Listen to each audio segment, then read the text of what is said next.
Dans le podcast de cette semaine, on va parler de jeux de rôle et de l'Hôtel du Lion Rouge, un jeu de Com Martin actuellement en financement participatif. The beat of the drums echoes in the pulse beat of the young braves. Salut les joueuses, salut les joueurs, je suis Paul Gara et on se retrouve pour une... J'ai l'impression de dire toujours les mêmes phrases, c'est terrible ça. Franchement, c'est horrible, il faudrait que je trouve des trucs fracassants, différents à chaque fois. Donc on va faire très sobre, on va dire salut les joueurs, salut les joueuses, ou salut les joueuses, salut les joueurs. Je suis avec Dédé Schutz et on va parler de jeux de rôle. Bonjour Dédé Schutz. Salut Paul Gara. Eh oui, on refait toujours la même intro parce qu'on refait toujours la même émission. On est perdu dans une boucle temporelle. Oui, c'est ça en fait.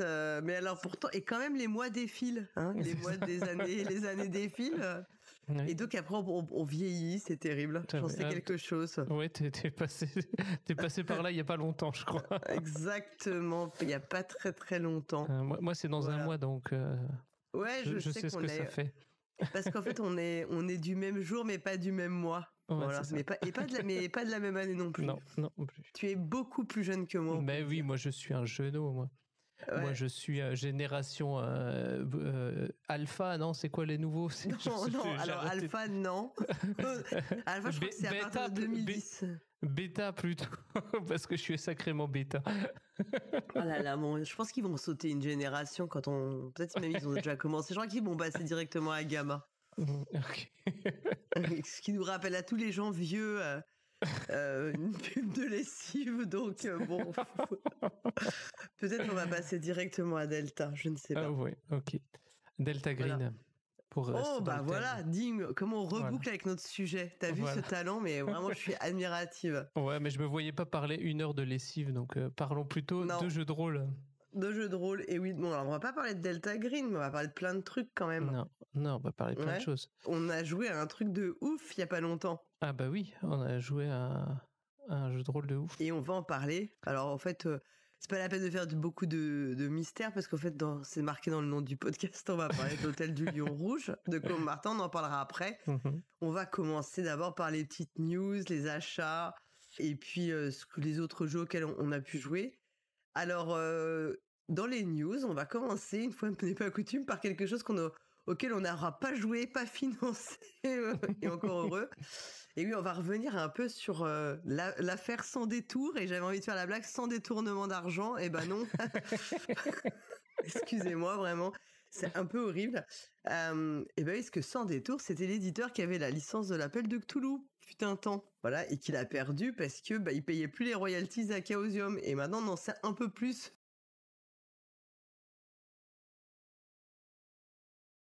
Je vais enlever ma sonnerie. Je remets mon micro parce que sinon on va pas m'entendre et que ça va être un petit peu dommage. Ce sera plus compliqué pour suivre. Ouais, bah on verra, mais on m'entendra pas alors.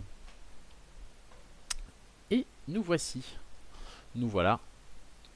Prêts à papoter jeu de société avec Paul Gara, ici présente. Salut Max. Salut. Comment ça va ce soir? Bah écoute, ça va. Tranquillement, comme un mardi soir. Ouais, je vais dire ça, mais en fait, tous les jours de la semaine se ressemblent un peu. Le meilleur soir, c'est le vendredi, tout le monde le sait. Ouais. Mais bon.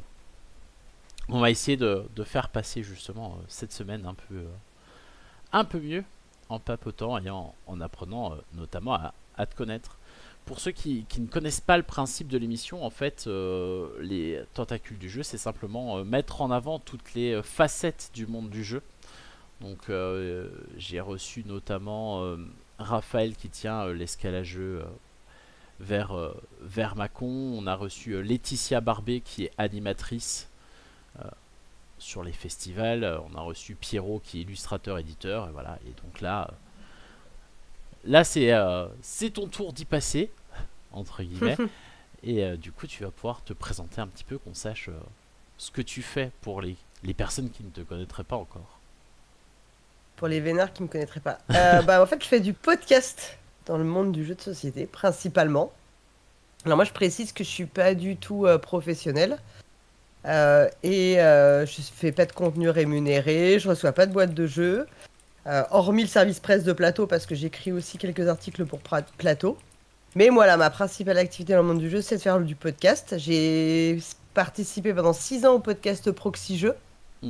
Et puis depuis août, on va dire fin août, parce que j'allais dire septembre, mais en fait fin août, j'ai un peu triché, août 2023, j'ai créé mon propre podcast qui s'appelle Le Point de Polgara. Voilà, parce que je suis un peu égocentrique.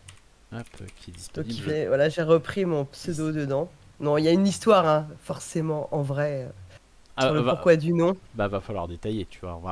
On va avoir envie. Je peux l'expliquer, le pourquoi de ce nom-là.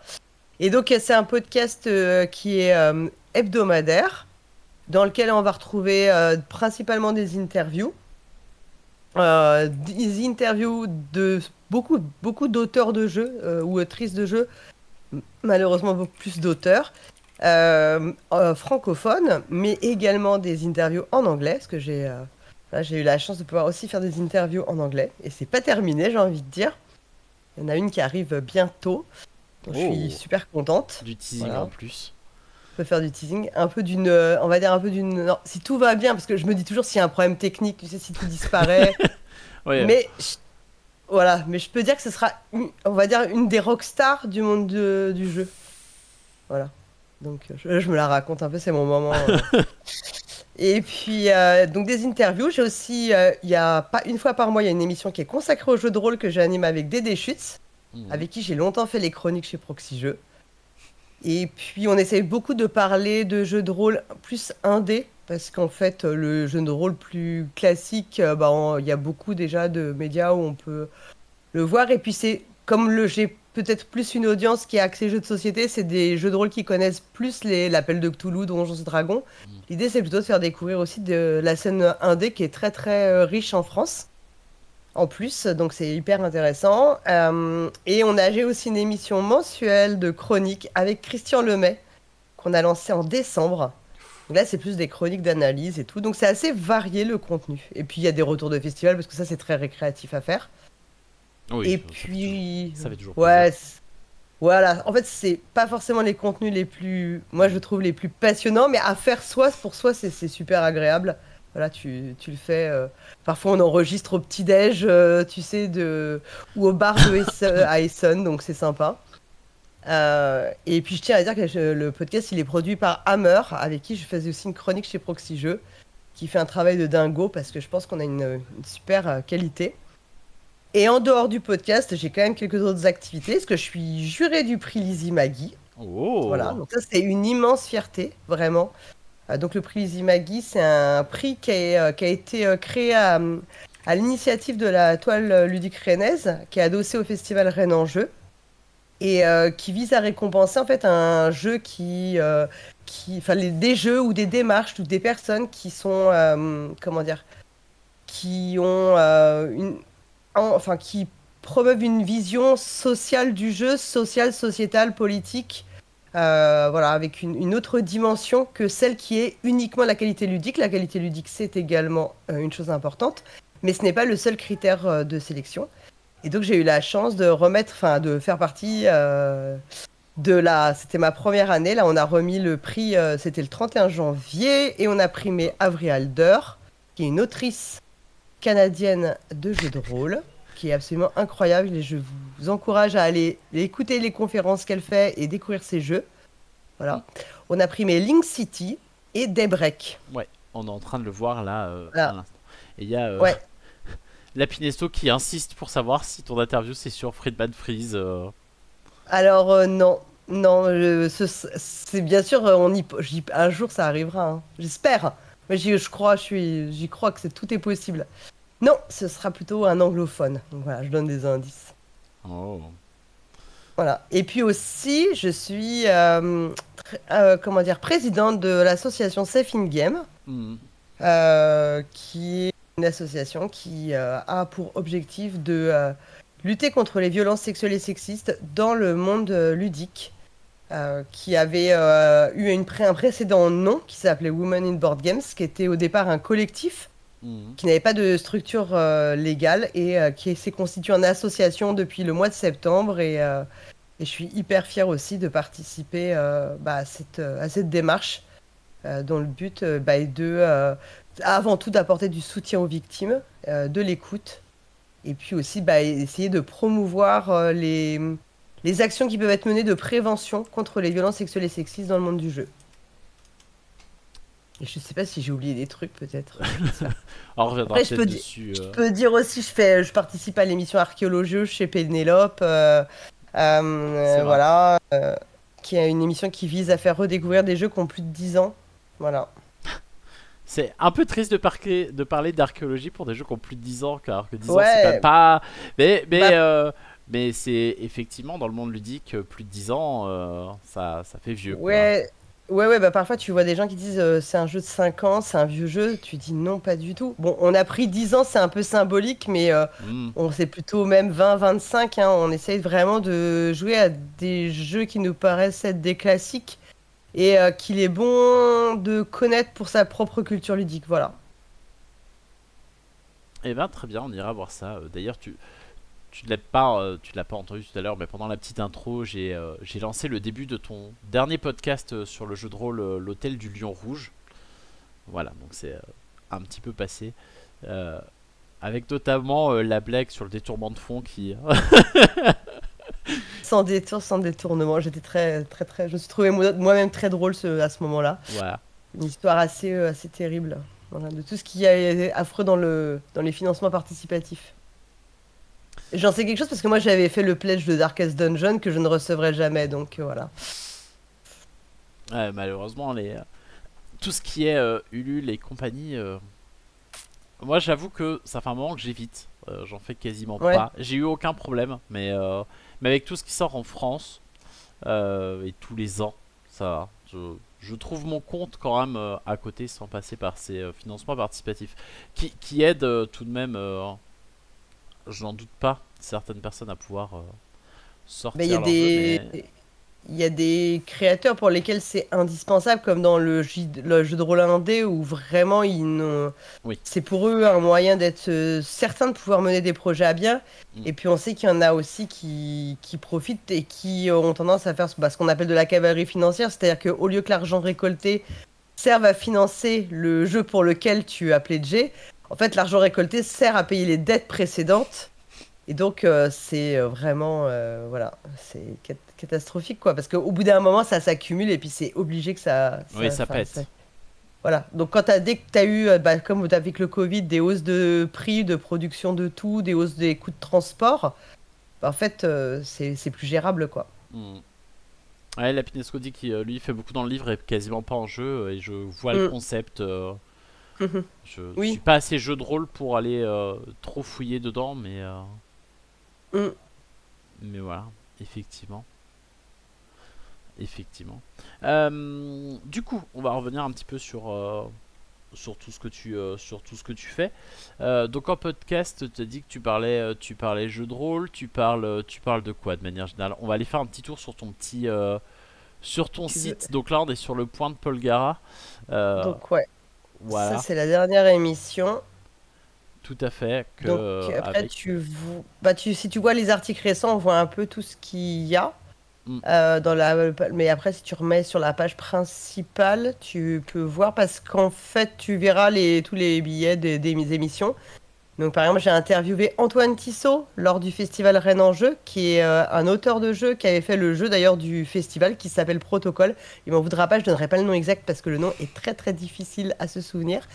Et c'est justement en plus c'était un super timing parce qu'en fait c'est un des signataires du manifeste métaludique avec Henri Kermarek, Julien Protière, Agnès Largeau et Juan Rodriguez, qui a été publié le 17 février et c'est typiquement le genre de sujet qui, moi, m'intéresse, en fait. C'est-à-dire que je fais pas de review de jeu parce que tout le monde... Enfin, il y en a déjà beaucoup et je vois pas forcément l'intérêt que ça apporterait. Et en plus, ça veut dire que tu es tout le temps dans le feu de l'actualité et les jeux sont aussi vite joués, aussi vite revus qu'ils ne sont oubliés.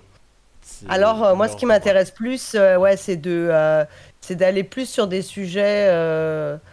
un peu aussi connexes au monde ludique et notamment tous les sujets qui vont aborder les questions politiques liées aux jeux de société. Et quand je dis politique, c'est vraiment au sens large. Ah bah voilà, on va souffler le nom exact de protocole dans le chat, c'est très bien. On va pas le dire, on va laisser les gens le C'est découvrir. MV22 364 72L, voilà, je peux le dire, c'est ouf, c'est bon. Et donc, c'est des questionnements, les questionnements qu'ils ont par exemple dans le manifeste, c'est-à-dire que est-ce que le jeu doit être un simple divertissement ou est-ce qu'on peut considérer que le jeu peut être autre chose? Est-ce que le jeu peut avoir un propos politique? Est-ce que le jeu peut être aussi plus expérimental et pas forcément du jeu commercial? En fait, vraiment tout ce qu'on peut trouver, avoir une vision du jeu comme un objet culturel, mais même au-delà comme un objet artistique. Ça, c'est vraiment le type de questionnement qui, moi, m'intéresse à titre personnel. Et comme j'ai aucune contrainte de rémunération, aucune, en fait, je peux faire ce que je veux dans mon podcast, ce qui est hyper cool, parce que la liberté, ça n'a pas de prix. Et donc, je fais vraiment selon ce qui, moi, m'intéresse. Donc, j'interviewe les gens qui m'intéressent. Je parle des jeux comme ça m'intéresse. Et puis, je peux faire aussi les chroniques d'analyse avec Christian Lemay. Ça, c'est encore autre chose. C'est pareil, ça participe, je pense, à une vision différente du jeu de société. Ouais. Qu'on a là. Donc, voilà, avec une super illustration de Mélodie Leblanc qui a été faite exprès pour ce segment. Voilà, une illustration originale dont je suis hyper contente. Ouais, magnifique. Et voilà. Et tu vois, les types de sujets qu'on traite, sur cet épisode-là, en fait, c'était en 2 parties. Christian, il traitait de la rejouabilité. Qu'est-ce que c'est vraiment la rejouabilité? Parce qu'on a une vision souvent erronée de ce qu'est la rejouabilité. On pense que c'est le fait qu'il y ait plein de tuiles contrats et qu'on puisse changer les cartes et que c'est ça qui fait la rejouabilité. Lui, il explique bien que c'est autre chose. Et moi, je parlais de la synchronicité, c'est-à-dire que le fait qu'en jeu, on fasse exactement ce que nos personnages font. Si tu as joué à Alice is Missing, c'est vraiment ça. Dans Alice is Missing, on envoie des messages avec notre téléphone ou notre clavier d'ordinateur, exactement comme nos personnages en jeu envoient des messages. Ouais, c'est voilà. Incroyablement immersif. Donc voilà, c'est ça. Et on est même au-delà même de l'immersion, c'est presque le domaine au-delà, en fait. Donc c'est un peu les types de sujets moi que j'aime bien aborder. Et les interviews, c'est ça, c'est aussi de pas forcément interviewer que des personnes qui ont beaucoup déjà de place dans les médias. En fait, c'est vrai qu'on si on regarde, c'est un peu toujours les mêmes qu'on voit partout. Oui, il y en a beaucoup qu'on voit régulièrement. Voilà, qui n'ont pas besoin de j'ai pas besoin, enfin, je veux dire, ils n'ont pas besoin que je leur donne une place supplémentaire. Alors, j'ai fait des entorses, évidemment, mais moi, je suis heureuse d'interviewer des gens qui sont peut-être un peu moins connus, qui n'occupent pas forcément tout l'espace médiatique, parce qu'ils ont aussi plein de trucs à dire. Et puis, j'essaye de pas faire aussi d'interviews promotionnelles, parce que ça m'intéresse pas, parce que je veux pas faire de l'actu. Donc, l'idée, c'est vraiment d'essayer d'aller trouver des angles de discussion avec les personnes, parce qu'elles ont toutes quelque chose d'intéressant dans leur travail. Par exemple, tu vois, avec Pierre Buty, qui a été qui était narrative designer de jeux vidéo, on a beaucoup parlé de ça, de son expérience dans le jeu vidéo, de comment il voyait les passerelles entre jeux vidéo et jeux de société, et c'était super intéressant, quoi. Donc on parle aussi forcément de ces jeux, bien sûr, mais pas que, quoi. Mais et puis, ouais, et j'ai des interviews avec des gens un peu plus qu'occupent l'espace médiatique, mais c'est un format très spécial. C'est un format dans lequel je vais discuter avec des auteurs des jeux qui les ont marqués en tant que joueurs et qui les ont aussi marqués en tant que game designer. Par exemple, typiquement avec Matthew Dunstan. Ouais. C'était ce format-là. Qu'il n'est pas connu. Voilà, lui, l'idée. Alors après, il est très connu, mais je suis pas sûr qu'on le voit beaucoup dans les médias français. Non, c'est ce que j'allais dire. C'est l'avantage entre guillemets des auteurs, illustrateurs, illustratrices étrangers, c'est que effectivement, moi j'ai l'impression qu'en France, on se contente un petit peu. Après, on a un paysage ludique et un monde ludique qui est assez incroyable déjà, rien qu'en France. On a quand même, on a un pays bourré de talent à ce niveau-là, donc qu'on mette en avant toutes les personnes qui viennent de chez nous, c'est très bien, mais c'est vrai que dès que ça dépasse les frontières, je suis pas sûr qu'on ait tant de choses à lire dessus. C'est plus francophone, il y a la barrière de la langue, on n'est pas ultra bon en anglais. Moi, la première, j'ai un anglais horrible, j'ai un accent catastrophique, mais en fait, je m'en fous. C'est pas grave, je sais que je comprends et je peux me débrouiller. J'ai jamais eu de souci à me faire comprendre. Et c'est super cool de le faire parce que discuter avec Matthew Dunstan, discuter quand je suis allée à Berlin à la cérémonie du Spiel, discuter avec Wolfgang Warsch. Enfin, tu vois, non mais en fait voilà. Je suis jaloux, ça y est, c'est fait. Non mais en France, on a une scène extraordinaire, mais enfin il y a. À l'étranger aussi. Va en Italie, il y a des game designers de ouf, il y en a plein. En Autriche, en Allemagne, aux États-Unis, en Angleterre. Enfin, il y a de quoi faire. Et justement, moi, j'ai envie que l'audience française, enfin les gens qui s'intéressent et qui écoutent le podcast, ils puissent aussi avoir ça. Et en plus, c'est pas pareil des interviews écrites que des interviews enregistrées en audio. Parce que dans les interviews écrites, souvent, on envoie les questions et les gens y répondent à l'écrit. Et t'as pas le même rebond dans la discussion. Et moi, c'est ça qui me plaît beaucoup quand je discute avec Matthew Dunstan, quand je discute avec Paolo Mori. Bah, c'est ça, c'est d'avoir ce côté de vraie discussion où tu peux interagir avec eux. C'est des discussions à bâton rompu. Et voilà. Et en fait, au final, même si t'as pas un super anglais et tout, ça passe, quoi. Oui, non, mais on n'est pas très fort en anglais, mais assez pour se faire comprendre. Oui, là, je vois Antoine Boza, oui, effectivement. Voilà. Donc lui, c'était pareil, c'était parler des 5 jeux qu'il avait marqués en tant qu'auteur et en tant que joueur, quoi. Et c'est bien parce que souvent, c'est hyper intéressant de voir le discours de ces auteurs-là, des passerelles entre ce qu'ils aiment et ce qu'ils font comme jeu. Parce qu'en fait, il y a des trucs qui te disent tous, quasiment... Alors, mon Magic, tu le retrouveras quasiment dans la liste de tout le monde. Hein. C'est un classique. Mais il y a des choses qui te disent qui ne sont pas du tout les tendances actuelles du marché. Par exemple, tous ils te disent, que ce soit Théo Rivière, Bruno Feduti, Antoine Boza ou l'invité qu'il y aura dans 2 semaines, ils te disent, ils aiment Matthew Dunstan, ils disent la même chose, ils aiment les jeux avec des gros pouvoirs, avec des gros retournements de situation, ils veulent qu'il y ait aussi du chaos, ils veulent que quand tu gagnes franchement, et puis tu peux avoir des cartes très très déséquilibrées, et alors que ce qu'on nous sert quotidiennement dans les jeux, c'est des jeux où on finit tous à 3 points de victoire, tout est tellement bien équilibré qu'en fait t'as l'impression que tu pourrais jouer en pilotage automatique, ça ferait la même, quoi. Et c'est ça qui est fou, c'est de voir le goût que ces personnes elles expriment quand elles parlent des jeux qu'elles aiment et de comment elles voient leur métier, et de voir ce que le marché nous propose, quoi. Et là tu te dis mais où c'est qu'il y a où on est passé, où c'est qu'il y a eu une déperdition, quoi. Ouais, tout est très lissé, tout est très calme dans les jeux. Effectivement, dès qu'il y a un peu d'interaction, les gens pleurent un peu. C'est pour ça que j'étais plutôt content qu'ils mettent en avant, notamment cette année à l'Asdor, un jeu où c'est méchant, quoi, où tu te tapes un peu dessus. Ça change un peu de tout ce qu'on peut avoir en ce moment. Alors moi, je suis pas très fan des jeux où on se tape dessus, donc ça me gêne pas, mais oui, tout ce qui est finir à 1 point de victoire, bon, c'est gentil, c'est bien pour la famille. Trop équilibrés, en fait. C'est surtout des jeux trop équilibrés, et je suis pas persuadée que les joueurs et joueuses, même qui sont casual, aiment ça, parce qu'en fait, ils ont pas le sentiment, comme tout le monde, hein, enfin c'est humain, t'as pas le sentiment d'avoir vécu une expérience incroyable. Or, on joue pour vivre. Enfin, moi, je sais qu'à titre perso, je joue avant tout pour vivre des émotions fortes, avoir le sentiment d'avoir une expérience, et en vrai, c'est ces parties-là qui te laissent des souvenirs mémorables et qui font que tu t'en souviens encore super longtemps après, et que tu te rappelles de cette partie incroyable où il a sorti cette carte dont tout le monde a râlé en disant mais c'est cheaté comme pouvoir, et en fait c'est ça qui est beau. Parce que comme il n'y a pas d'enjeu, il va rien t'arriver même si tu perds. T'auras juste perdu, c'est pas bien grave. C'est exactement dans le contexte du jeu que tu peux te permettre de faire ça. Ouais, non, mais il y a du mauvais esprit dans le chat. Je lis, c'est parti incroyable d'un jeu de placement d'ouvriers. Mais Agricola, c'est un jeu incroyable. Quand t'es obligé de sacrifier un de tes enfants parce que tu peux pas le nourrir, et qu'à la fin t'as que des points négatifs, tu t'en souviens toute ta vie. Moi, ma première partie d'Agricola, j'étais en négatif, je m'en souviens toute mon existence. Non, mais c'est drôle, c'est vrai. Mais je comprends le côté aussi.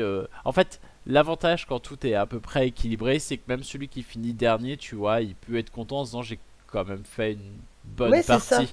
C'est à mon avis plus dans ce sens-là, on est un petit peu trop peut-être dans ces réconforts un peu factices. Agricola, j'ai une boule au ventre à Quanti, à chaque fois que j'en suis parti. Moi j'en ai fait qu'une d'Agricola, voilà, donc je vais pas être très bon pour en parler. Agricola, Par contre, oui, c'est vache quoi. Tu le sens Ah oui, passer le c'est- jeu. Oui. Tu serres des dents, tu croises les doigts jusqu'au bout pour qu'il se passe quelque chose de pas trop mal et pour que tu puisses t'en sortir à peu près. Mais c'est incroyable par contre, clairement. Et du coup, il y a Truffe au vent qui te demande à quoi tu carbures pour faire tout ça. Bah, je dors pas beaucoup. J'ai la chance ou la malchance de ne pas avoir besoin de beaucoup de sommeil. Voilà, donc c'est pas toujours très bien parce qu'il y a des moments quand même, il faut que je récupère. Hein. Donc il y a des moments, je fais des nuits de 9 heures et après, comme ça, je peux enchaîner une nuit de 4-5 heures. Et Wow. puis, en fait, ouais, je sais pas, je dirais que c'est beaucoup d'organisation. Si t'es super bien. Quand t'es super bien organisé, ça aide beaucoup parce qu'en fait, tu sais exactement ce que tu dois faire au bon moment. Et puis après, il y a un truc, c'est que j'ai une excellente mémoire. Donc je croise les doigts pour que ça dure le plus longtemps possible. Ce qui fait que je me souviens très facilement de choses. Et ça me fait gagner beaucoup de temps dans la préparation. Je sais où retrouver parce que, croyez-le ou pas, je prépare vraiment beaucoup les interviews. Je prépare vraiment mes chroniques et tout. C'est quand même, voilà, c'est préparé. Je pense que ça s'entend. Et j'ai cette chance que ça me fasse gagner beaucoup de temps en fait d'avoir une bonne mémoire.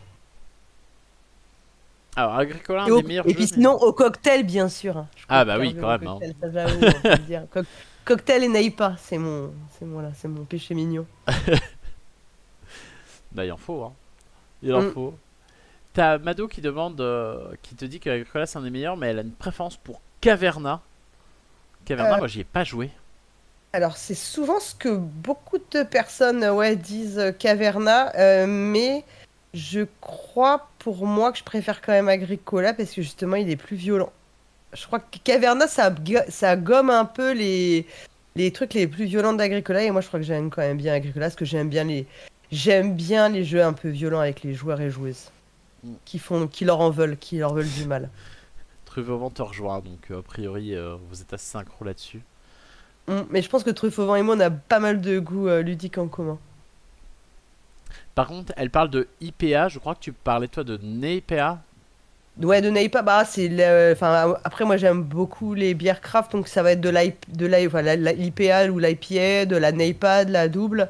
Voilà, toutes ces déclinaisons de bières-là qui sont souvent bon, un peu fortes, mais souvent très amères. C'est mes goûts, quoi. Je crois que je préfère boire de l'eau de Javel, c'est un peu violent. Oh, bah, quel horrible. Ça, c'est parce que c'est une de mes phrases, il se fout de moi, en fait. Je crois que je me fais chambrer, en réalité, sur ce chat. À quand la grève du placement d'ouvriers? Bah, jamais, il y a encore moyen, je pense, de faire de très très bons jeux de placement d'ouvriers, mais Bah, c'est vrai que on a pas fait le tour. c'est un questionnement de se dire pourquoi, enfin, qu'est-ce que tu fais quand tu fais du placement d'ouvrier, finalement, si on y réfléchit bien. Bah oui, bien sûr, toi, tu es dans le rôle du patron capitaliste qui, tu vois, retire de la force de travail de des ouvriers les bénéfices et va empocher les dividendes. Là, et on dit, ah, il y a Mélodie, salut Mélo. Et salut Mélodie. Ouais, après t'as bah justement, la Pinesco en parlait tout à l'heure, t'as Friedman Fries qui joue un peu avec ça, avec le placement d'ouvriers, où tes ouvriers ils font un petit peu tout et n'importe quoi. Il y avait un jeu, alors je me souviens plus du titre, parce que j'ai le titre allemand que je vais mal prononcer, mais oui, d'ailleurs, il y a enfin, c'est vraiment lié au rythme de travail, quoi. Enfin, voilà, on nous le souffle, Feierabend, pardon. Voilà. Ouais, Mm. c'est celui-là que j'avais en tête, mais j'avoue que j'avais oublié le nom aussi. Yes, Ouais, avec les qui est roues. très connu. Ouais. Mais voilà, lui il fait de la pose d'ouvrier qui est pas vraiment de la pose. Enfin, il fait des mélanges un peu chelou. Friedman Fries, c'est un auteur qui se permet des choses. Typiquement, qui la tente. plupart de ces jeux, voilà, sont pas parfaits, sont pas forcément hyper carrés, mais au moins, tu ressors d'un de ces jeux, t'as quand même joué à quelque chose, tu vois. Tu ressors avec une Ouais. expérience. Ouais, tout à fait. Bah, de toute façon, tous ces jeux, ils sont intéressants. C'est quelqu'un qui a quand même vraiment un propos et je pense une direction dans son travail. C'est un peu, je crois que c'était Lapinesco qui est parti, c'est son auteur Oui, il est préféré, fan. Friedman Friese. Mm. Mais oui. On va faire un club. Mais oui. Avec les cocktails, moi je vous rejoins quand vous voulez. Hein. Les IPA un peu moins, mais les cocktails, c'est quand vous voulez. Hein. Ah bah moi je fais très bien les cocktails, hein, franchement. Voilà. Je vous le dis, comme j'adore en faire pour tout le monde. J'ai un shaker de compétition maintenant en plus, donc voilà. On va se prévoir une soirée cocktail. Du coup, oui, ton premier podcast, tu as parlé rapidement tout à l'heure de ton historique. Ça date de quand? C'est depuis quand que tu fais donc le point de Polgara, on a dit août 2024 23. Ouais, le premier épisode qui a été mis en ligne, je pense que c'est le 24 août 2023. C'était une interview de Johan Servet, qui est une personne fantastique. On a 15 juin 2023 avec Hansa Teutonica, mais... C'était des articles, c'était la restitution écrite des chroniques qu'on faisait avec Hammer. Mais je pense peut-être si tu vas sur Johan Servet, 24 août 2023. Putain, tu vois, j'ai une bonne mémoire. C'est beau. Ah, il fallait vérifier. Hein. Mais effectivement. Ouais. Johan Servet qui a vraiment une... avec qui on partage tous les deux l'amour des jeux d'enquête. Ah. Et, voilà. Et qui a fait notamment, qui est l'auteur de Guilty chez Yellow, qui est vraiment excellent. Voilà. Ouais, j'ai fait le premier, qui est incroyable. Et en vrai, c'est vrai que je l'ai interviewé parce qu'on se connaît bien et parce qu'on a beaucoup... Le sujet, là, particulièrement dans l'interview, c'est beaucoup axé sur les jeux d'enquête et c'est la narration. Et c'est des sujets dont on avait énormément discuté en off avant, donc c'était super bien de pouvoir aussi le restituer dans l'interview, quoi. Il a une vraie vision du jeu narratif, mais vraiment, et du jeu d'enquête, quoi. C'est pareil, c'est un genre qui se multiplie un peu à outrance. Oui, avec du bon et du moins bon. Hein. Voilà, c'est ça. On en a du vraiment incroyable. Bah, y a Guilty qui était vraiment très bien. Il y a Détective. Détective que j'ai pas encore fait. Moi, j'ai fait que la deuxième boîte et je l'ai trouvé un peu. Ah non, il faut faire la première. La deuxième, elle est bien quand même parce qu'en plus, ils ont très bien restitué l'atmosphère de Los Angeles dans les années 80 et tout. Mais si t'as l'occasion de faire la première boîte, faut vraiment... Pour moi, ça a été... C'était une expérience absolument incroyable. Je l'ai. Moi, j'ai un problème de temps. C'est surtout qu'il faut pas que tu le fasses avec 6 mois d'écart entre les scénarios parce qu'il y a vraiment une continuité et c'est vraiment dommage en fait si tu peux pas en profiter. Parce que surtout ce qui est fort dans Détective, comparé à d'autres jeux d'enquête, c'est que d'abord le scénario de la boîte d'origine, les 5 scénarios et le fil rouge, en fait toute l'intrigue, elle est bien écrite. Ça j'ai envie de te dire, c'est pas tout le temps le cas dans les jeux de société. Hein. On voit que c'est pas parce que t'es auteur de jeu que t'es écrivain. Enfin, c'est pas parce que t'es écrivain que t'es capable de faire un jeu d'enquête. Donc tu vois, ça commence à faire beaucoup de restrictions. Et puis mécaniquement, c'est pas foufou. Enfin, c'est assez classique, y a rien de particulier. Il y a le site qu'ils ont qui permet de jouer, qui est vraiment ultra bien fait. Et puis dans Détective, la première boîte, c'est ça, c'est l'ambiance qui est restituée, c'est la qualité du scénario, et surtout, voilà, c'est ça que je voulais vraiment dire, parce que il y a beaucoup de jeux d'enquête, ce que je trouve vraiment dommageable, c'est que par exemple Cluedo, c'est pas un jeu d'enquête, c'est un jeu de déduction par élimination, oui. Voilà. Et en fait, il y a beaucoup de jeux d'enquête qui sont en réalité des Cluedo déguisés avec une trame narrative. Mais en réalité, il suffit de trouver l'élément qui te permet de disculper la personne, comme si l'autre, il te montrait la carte. En fait, c'est la même chose. Et tu vas cocher les gens et par élimination, tu trouveras le coupable. Dans Détective, ça marche pas comme ça. Dans Détective, le coupable, c'était un mec dont tu vas apprendre l'existence selon tes embranchements, mais au bout de 2 heures de partie. T'as envie de dire un peu comme dans la vraie vie, parce que dans la vraie vie, j'imagine que les flics, il n'y a pas Ubigus qui se pointe devant eux en leur disant c'est un d'entre nous, faites votre choix quoi. En fait, c'est un peu plus. Là, il faut vraiment que tu ailles enquêter, t'as vraiment un sentiment de liberté d'enquête. C'est de la vraie enquête. Beaucoup plus fort. Ouais, t'as vraiment l'impression. Et de fait, le temps de jeu en lui-même et de lecture des cartes est très restreint, mais tu passes énormément de temps dans la concertation, le fait de faire des hypothèses, de réfléchir et tout. Donc en fait, ce n'est qu'un jeu de conversation en réalité. Et c'est ça qui est vraiment super fort dans Détective, quoi. Bah moi, c'est ce que j'ai pour l'instant dans les Sherlock Holmes Détective Conseil. Oui. Où c'est pareil, on lit pas tant que ça, mais par contre, on passe 1 heure, 1 heure et demie à chaque fois à se balancer toutes nos théories du complot possibles et imaginables pour dire un tel, un machin. Et c'est ce qui est incroyable dans les jeux d'enquête. Enfin. Bah, dans Sherlock Holmes Détective Conseil, t'as ça, il y a parfois, il te pose une question sur. T'as un nom et tu dis, en fait, je ne sais même pas de qui on parle. Oui. Et tu fais, mais je n'ai jamais vu cette personne. Donc là, c'est là que tu dis qu'il y a un semblant de réalité quand même. Non, mais Backstories, il faut embaucher les scénaristes. Alors, Backstories, moi j'ai fait que le premier. Que j'ai trouvé honnête, mais pas de l'enquête pour moi, le premier. J'ai bien aimé la mécanique de Backstories. Oui. Bon, pour moi, c'est plus du jeu narratif en tant que tel. C'est un peu un point and click, ouais. Je le vois y a un plus peu comme ça presque. Après, l'histoire était pas. L'histoire était pas oufissime, j'avoue. Non. Ouais. Mais effectivement, les mécaniques du petit carnet, enfin de petite feuille découpée qui te permet de lire juste un paragraphe et pas tout, ça évite le spoil involontaire.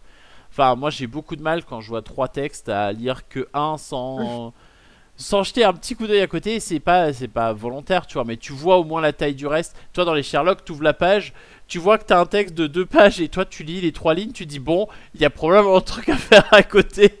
Je vais faire comme si je le vois pas, mais tu le vois. Bah ma mère elle fait ça tout le temps. Parce que moi je prends les notes et parfois je vois qu'elle est en train de tourner les pages et je me dis mais en fait elle triche, c'est un truc impossible, elle triche et elle pense que je m'en rends pas compte. Ma mère elle fait ça, elle me dit non mais je regardais, oui bien sûr.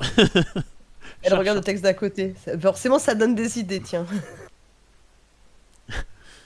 Ou sinon t'es dans le noir, c'est génial. Ouais, non mais le premier j'ai trouvé ça rigolo. Bon, j'ai trouvé ça un peu mensonger sur le fait que ça soit... on parlait de rejouabilité mais... Enfin... vous en parliez en tout cas dans dans ça. Le fait qu'il y ait plusieurs fins différentes, moi dans celui-là, ça m'a pas donné envie de refaire pour aller chercher une autre fin personnellement.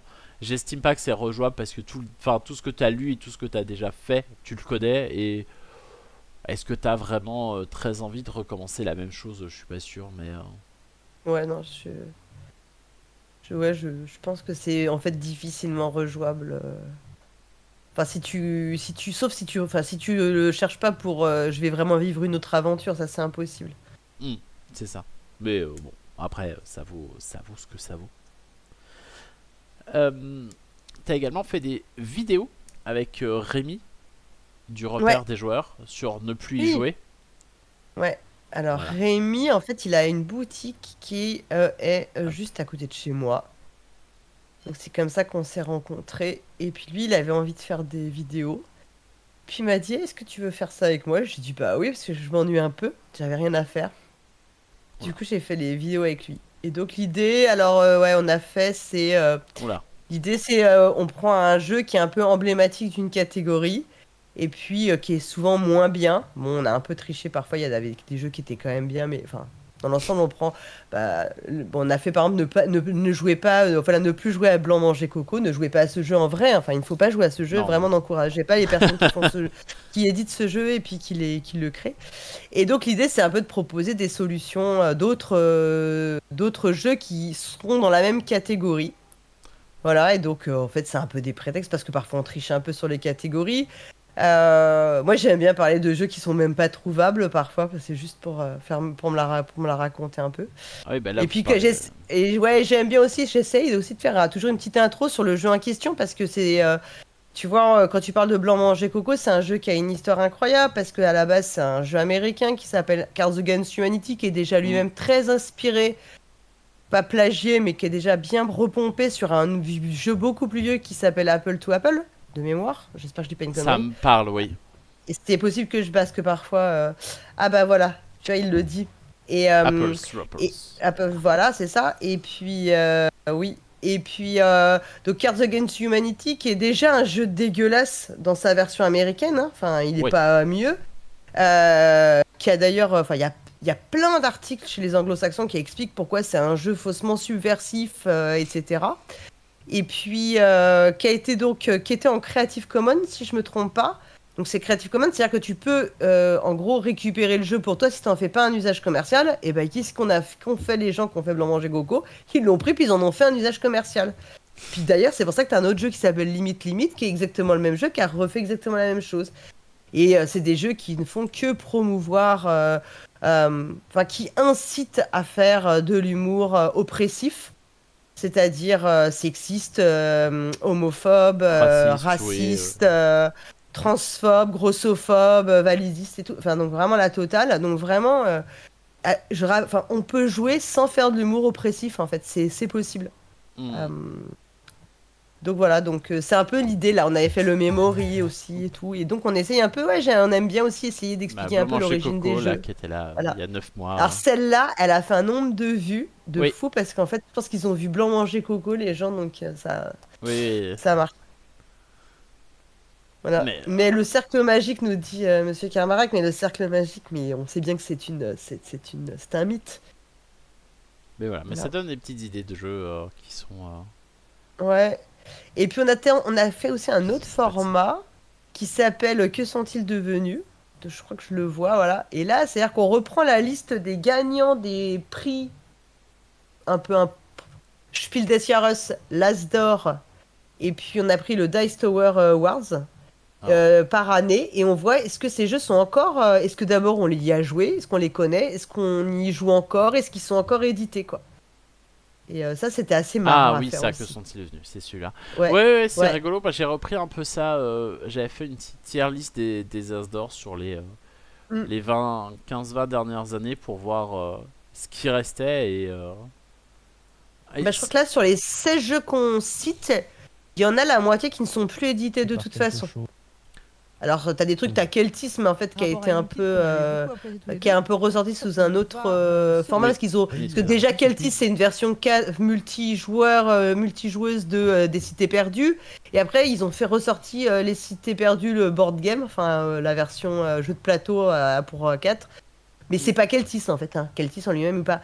Et puis ce qui est marrant, c'est par exemple, t'as aussi Battlestar Galactica dans la liste.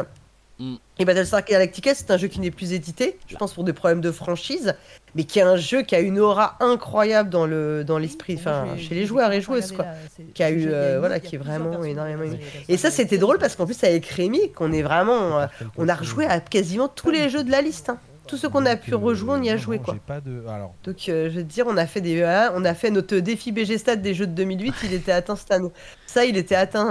Alors, c'est pas vraiment vrai parce qu'il y en a dedans, ils sont sortis en 2007, mais primés en 2008, etc.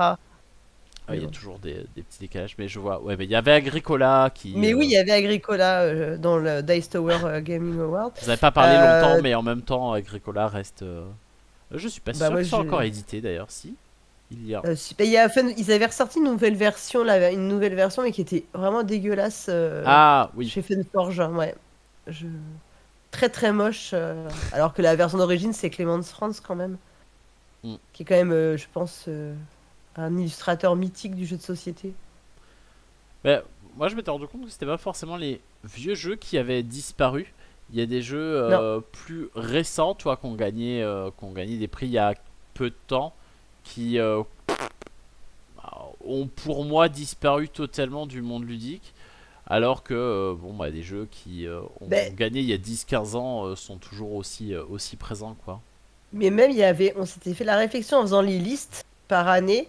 Je sais plus si c'est sur 2020 ou 2021, j'ai un doute. Il y a un jeu qui a eu le Spiel, je pense que plus personne ne s'en souvient. Je sais même pas. La Pictures. Je sais, mais vraiment, c'est un jeu qui a disparu de la circulation. Je vois jamais personne qui a l'air d'y jouer. Je vois personne qui m'en ait parlé spontanément. C'est assez incroyable, ce jeu-là. Il a vraiment.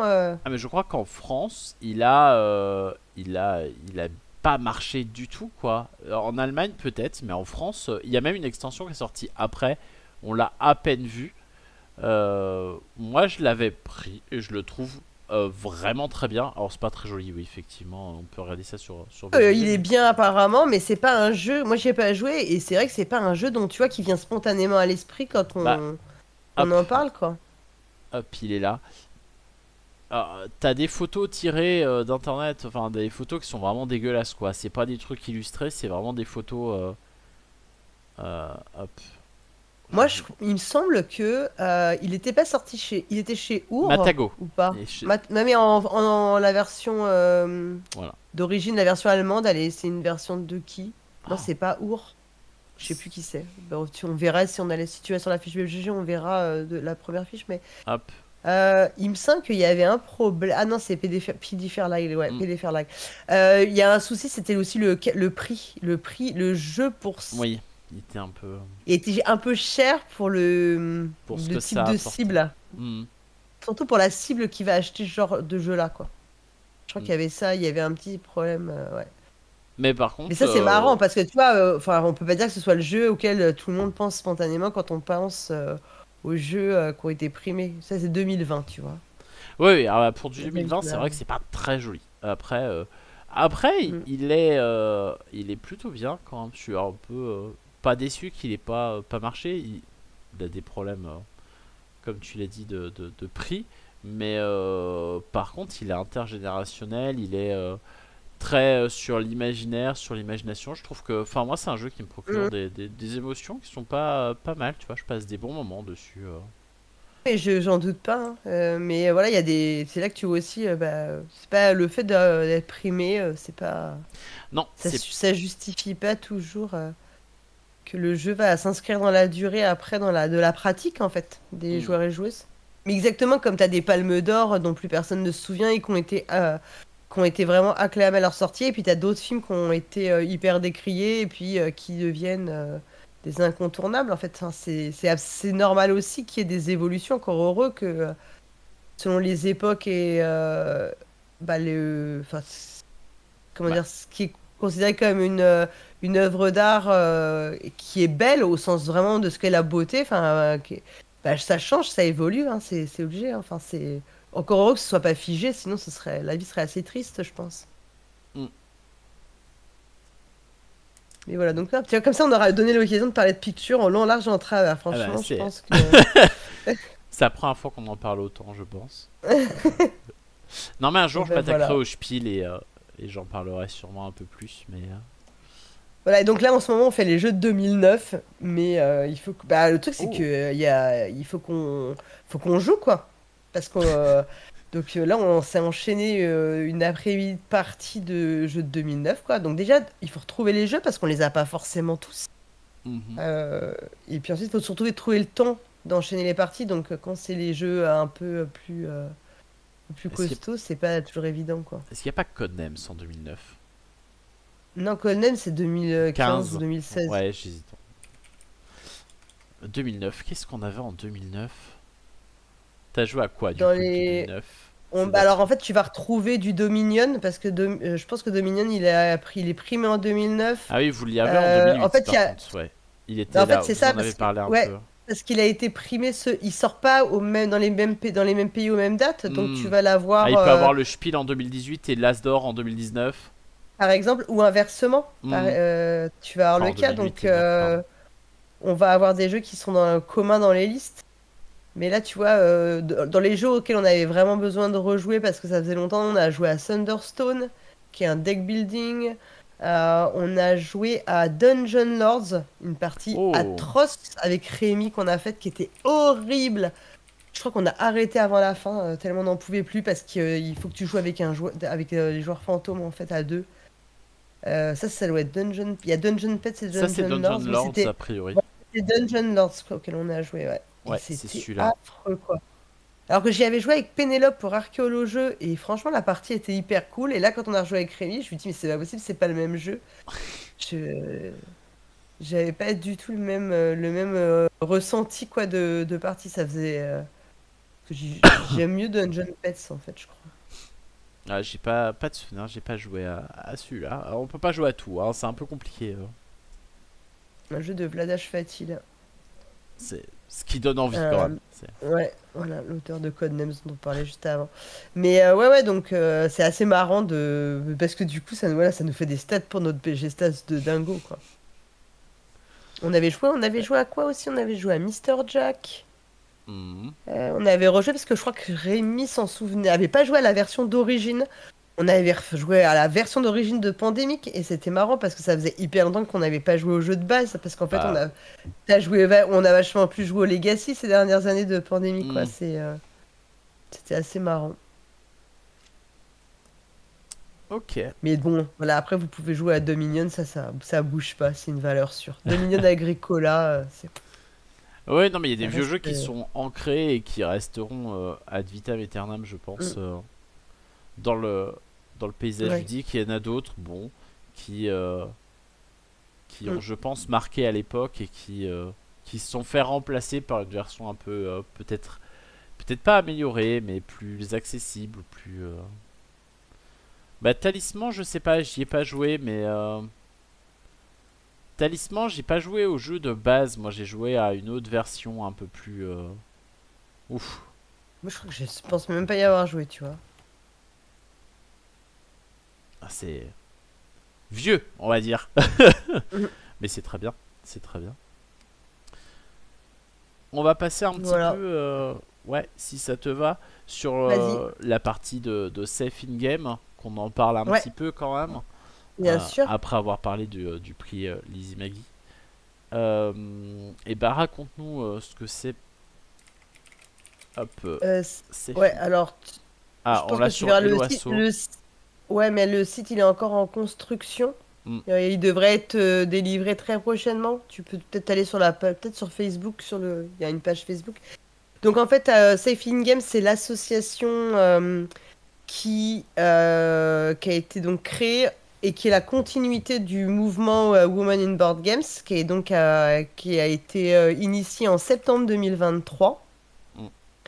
En fait, suite à un constat qu'on a eu avec... on était 4 à avoir un constat, parce que le constat qu'il y avait on avait plein d'expériences, de retours, de témoignages de personnes qui relataient je vais dire agressions au sens large, et compter que dans agression, ça va aller de l'humour oppressif dont on parlait tout à l'heure à l'agression sexuelle qui pourrait tomber sous le coup du droit pénal, lié au milieu ludique, c'est-à-dire que ça puisse être en festival, en bar à jeux, en association, bien sûr dans le milieu de l'entreprise, donc chez les éditeurs, chez les distributeurs, etc.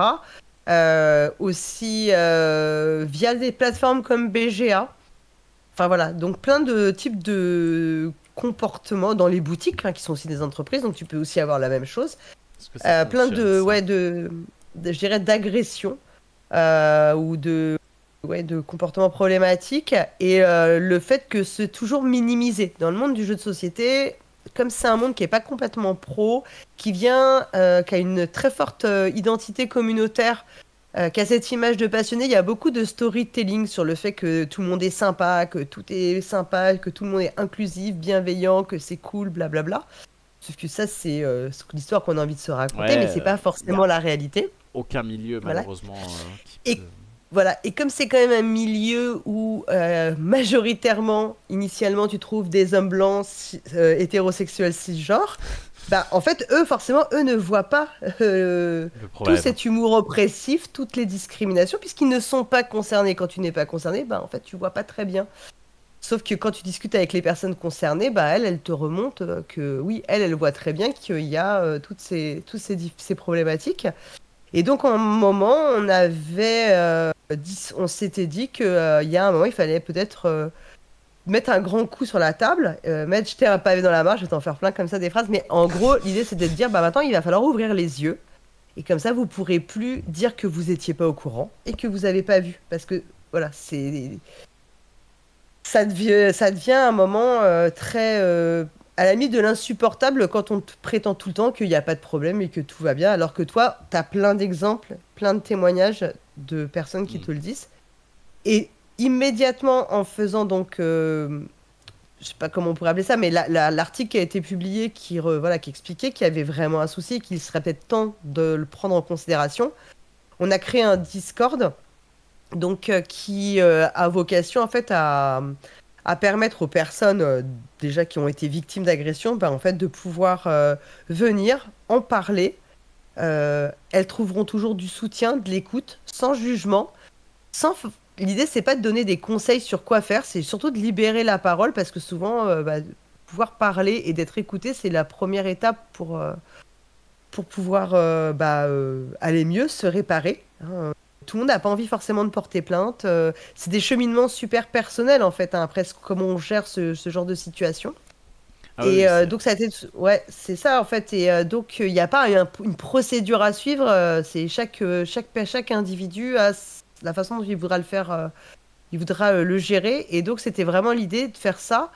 Et puis, à la base, ça s'appelait Women in Board Games parce qu'on avait, bah oui, bien sûr, repris le nom en clin d'œil à Women in Games, hein, qui est dans le jeu, qui existe dans le jeu vidéo.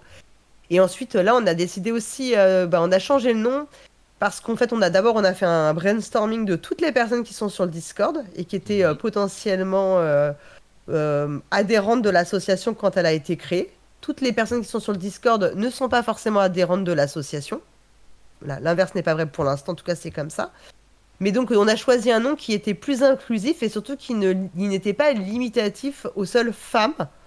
Parce qu'il y a des personnes qui sont non-binaires, parce que c'est ouvert aussi aux femmes trans, etc. Donc en gros, oui, si vous êtes un homme cisgenre, bah là effectivement, vous ne serez pas admis sur le Discord. Donc c'est un Discord qui fonctionne en non-mixité. Voilà. Parce que comme on le dit, hein, pour libérer la parole, bah en fait, c'est un peu comme un vestiaire. Voilà, on n'a pas forcément envie de déposer tout ça.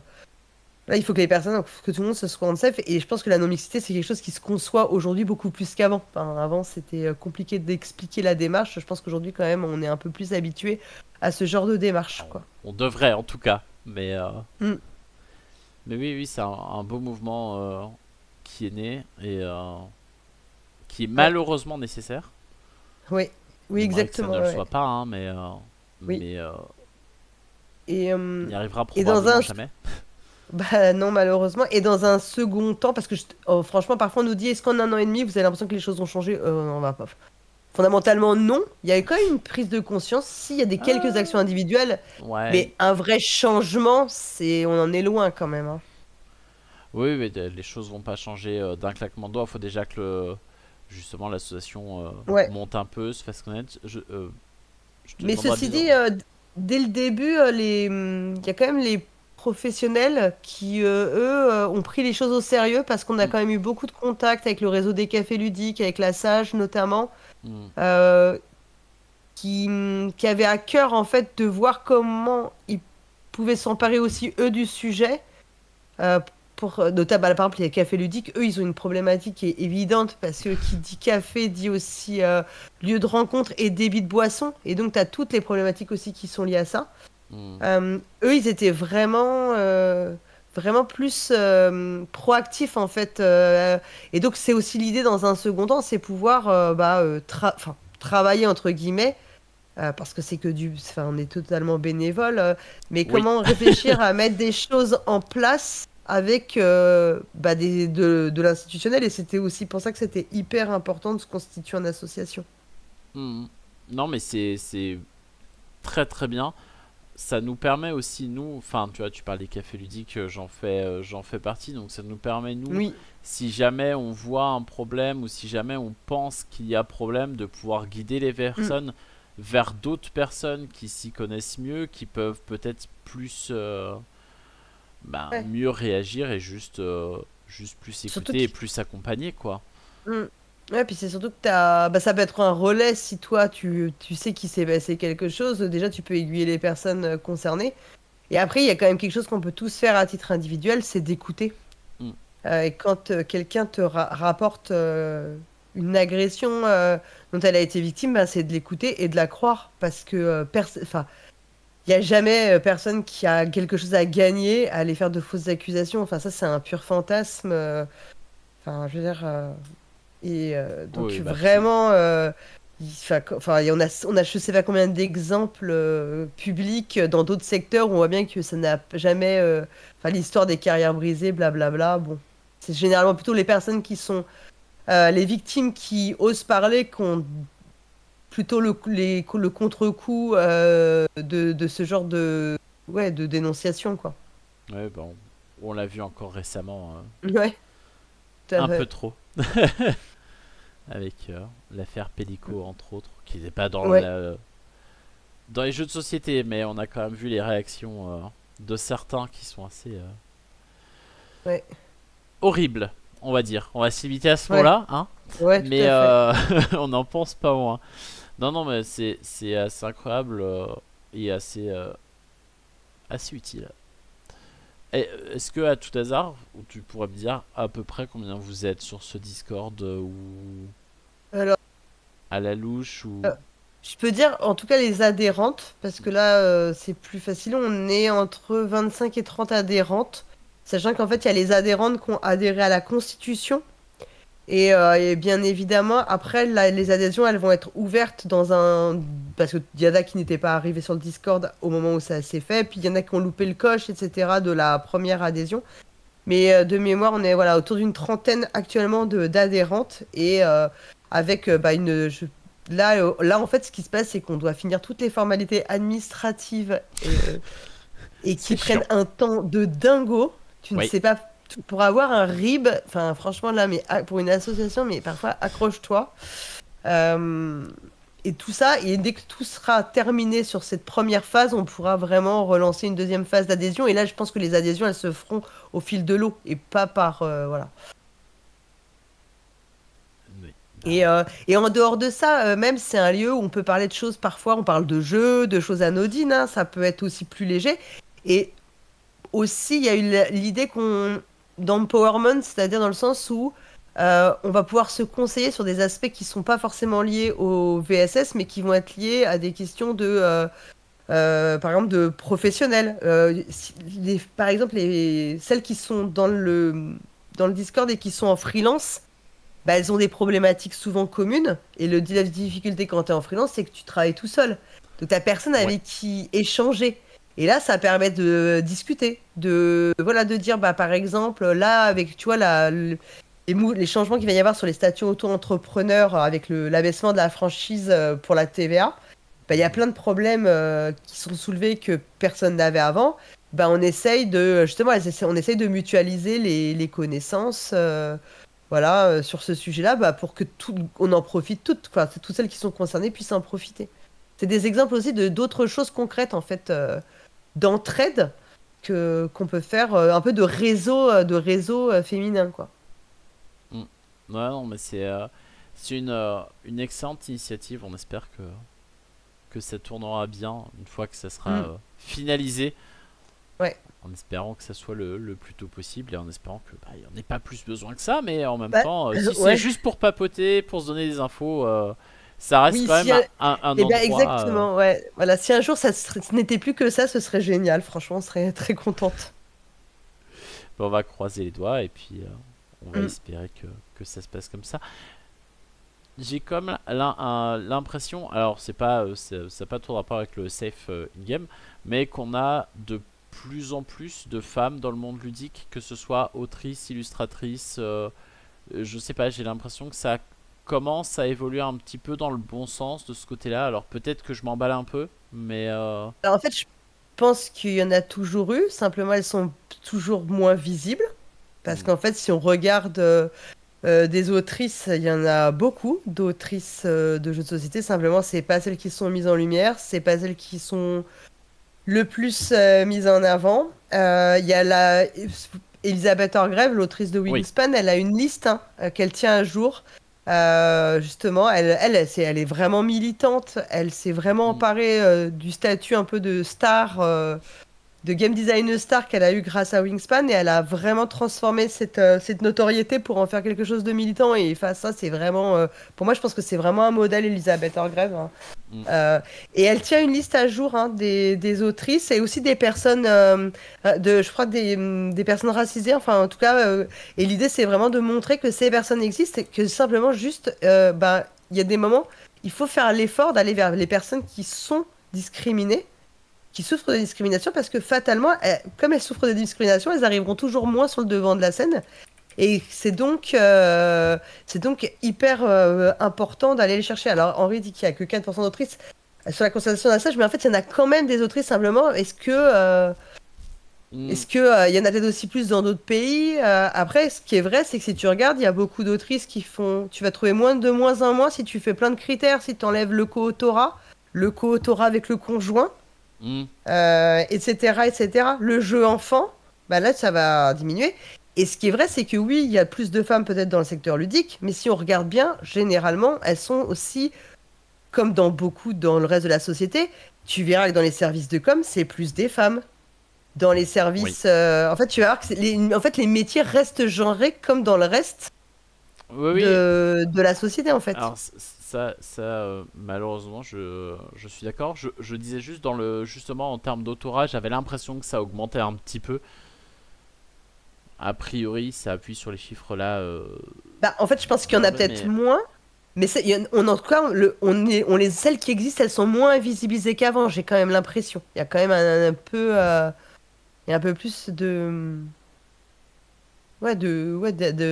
d'accent qui est mis sur leur travail. Et en vrai, c'est vraiment un questionnement qui est aussi lié à...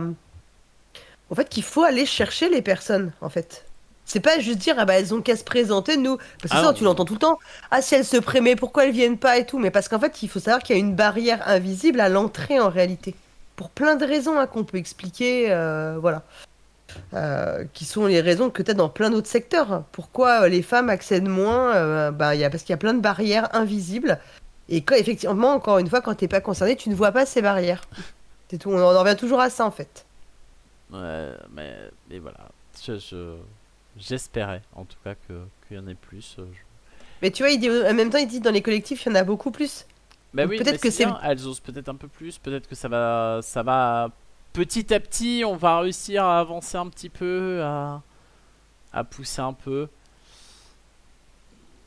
Je ne sais pas. S'il n'y a pas de raison. C'est pour ça que je pense que des personnalités comme Elisabeth Orgreave est super importante parce que la notoriété qu'elle a eue, elle a gagné le Kenner Spiel. Je crois qu'il n'y a qu'un seul cas d'une femme qui a gagné le Spiel. J'avais retrouvé son nom la dernière fois et ça y est, je l'ai reperdu. Je crois qu'il y a une seule occurrence. Et en plus, elle a gagné le Kenner Spiel toute seule. Donc, elle n'est pas en co-autorat. Voilà. Je pense qu'elle est vraiment importante. Et elle a contribué réellement, j'en suis persuadée, à donner plus de... en termes de représentation, ce qu'elle représente et le fait qu'elle soit militante, en termes de représentation, c'est hyper important. Je pense que c'est une femme inspirante pour beaucoup d'autres femmes. Parce qu'elle montre que c'est possible. Donc, c'est toujours pareil, c'est la question des représentations. Pourquoi on a en France, pourquoi on a besoin de mettre en avant aussi toutes les femmes scientifiques? Parce qu'on sait que les petites filles vont aller moins naturellement. Elles ont tellement peu de modèles dans ces matières-là qu'on sait qu'on a un problème aujourd'hui d'accès des filles aux études scientifiques. Donc c'est hyper important de donner des modèles en fait forts, et alors que souvent c'est des femmes qui ont été invisibilisées dans l'histoire. Si on a plein de cas de femmes qui se sont fait voler leur travail, etc. Et puis mises de côté, quoi. Non mais c'est pour ça qu'il faut qu'on en parle, et c'est pour ça qu'il faut continuer à les mettre en avant comme ça. Lizzie Maggie entre autres, oui c'est pour ça que... Dans le monde du jeu, oui, alors elle c'est la combo parfaite puisque c'est plagiat, transformation de l'œuvre, escroquerie, c'est vraiment... c'est l'histoire pas très joli. Mais d'où le prix Lizzie Maggie qui récompense... qui a repensé d'où le choix de Lizzie Maggie, qui est l'autrice originelle du Monopoly, et le Monopoly étant pas du tout le jeu, en tout cas avec la portée qui est pas du tout l'esprit qu'on lui connaît aujourd'hui, qui est un peu, aujourd'hui on le voit un peu comme un jeu qui fait l'apologie du capitalisme et de la propriété et de l'enrichissement de soi aux dépens des autres. À l'origine, c'est pas du tout comme ça qu'il est conçu, au contraire. Et donc c'est pour ça que le prix lorsqu'il a été constitué, ils ont choisi ce nom en hommage en fait à Lizzie Maggie. Et aujourd'hui, je pense qu'il y a quand même une... pour moi, il y a pendant longtemps, personne ne savait que c'était elle l'autrice originelle du jeu en fait. Ah oui, mais je pense que c'est encore le cas. Voilà, c'est majoritaire. Pour la gagnante du Spiel là. Ouais, voilà, c'est ça. Voilà, c'est ça. Merci beaucoup. Et je crois que c'est les deux seuls qui ont eu un Spiel. Or, je mets de côté le jeu enfant, le Kinder, mais... Hop. Et qui avait fait Quirkle. Oui, c'est ça, Quirkle. Voilà. Qui reste un jeu indémodable. Voilà. Et écoute, pour la partie sur toi, je pense qu'on a fait un petit peu le tour. On va parler, on va continuer à parler jeux, hein, mais on va parler de jeux de façon un peu plus large, un peu plus libre, un peu plus sur tes goûts à toi, peut-être, à ce que tu joues sur ta ludothèque. Savoir ce qu'il y a dedans, savoir si tu as toi aussi une pile à jouer énorme. Ouais, ça c'est une catastrophe, oui. Moi je suis une très mauvaise élève. Toi aussi tu achètes plein de jeux en disant je vais y jouer et puis ça traîne et Oui, ouais. Oui, parce qu'en plus j'ai des marottes, donc il suffit qu'à un moment il y a enfin, je vais me mettre à acheter tous les jeux d'un auteur, par exemple, d'un coup, ça va me prendre et puis bon bah voilà. Voilà, malheureusement c'est pas tellement le temps de jouer, hein, c'est surtout c'est de s'enquiller les règles. Hein. De retour, j'ai raté C'est ça en fait. Hein. le moment Non, on va en parler. Non, on dit pas. Parce qu'évidemment, il y allait avoir une question sur quel est ton ou tes jeux préférés. Et je me doutais un petit peu que celui-là, il allait y passer. Ça me semblait compliqué de passer à côté. Oui. C'est mon jeu préféré, ouais, c'est ça. Ouais, Grand Austria Hotel. Jeu incroyable. De 2015, donc 10 ans maintenant. Ouais.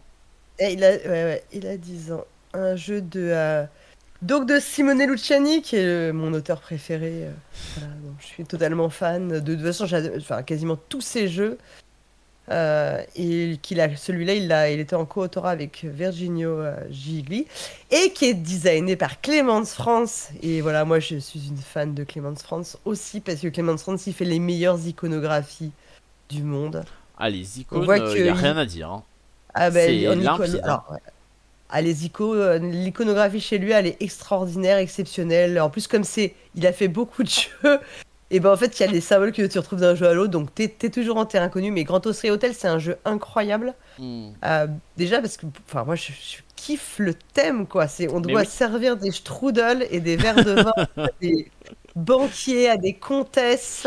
En plus, il y a plein de cartes où il y a des petits clins d'œil. Et après, il faut aller les coucher dans notre hôtel et on ferme les portes des chambres et tout. Et en fait, c'est un jeu qui est fou parce que surtout, il y a ces cartes-là qu'on voit sur la droite, les cartes personnelles. Elles sont toutes différentes dans le jeu et elles sont toutes super puissantes. Et en réalité, tu commences avec 6 cartes comme ça. Et t'as envie de les garder, t'as envie de toutes les jouer, mais tu ne peux pas. Ah bah, tu pourras pas. Et de toute façon, tu vas avoir du mal à en repiocher. Et ces cartes-là, elles font tout. C'est elles qui subliment le jeu parce qu'elles sont uniques en fait. Chaque carte est unique, ça c'est incroyable. Et elles ont des pouvoirs fous. Ouais. Et tout va tourner autour de comment tu vas agencer ce que tu vas faire autour de tes cartes. Et ça, tu le vois pas. Les premières parties, tu t'en rends pas forcément compte de l'importance de ces cartes. Et puis c'est un jeu qui est dur et violent parce que t'as la piste de l'empereur. Ah oui, si t'as pas avancé sur la piste de l'empereur, tu te prends des malus. Et à la fin, les clients que t'as pas couchés, tu te prends des points négatifs. En fait, c'est un jeu qui est tellement violent, mais c'est tellement incroyable. Mais parce que tu peux comboter sur plein de trucs. Donc t'es toujours dans l'ingéniosité, tu trouves toujours un moyen de t'en sortir. Et tu fais pourtant tout le temps la même chose. Dans le jeu. Et j'ai pas le ressenti d'avoir fait une partie qui était semblable à une autre. Voilà. Pour moi, c'est une perfection. Alors oui, on dit que la piste, est-ce que c'est du draft 2D?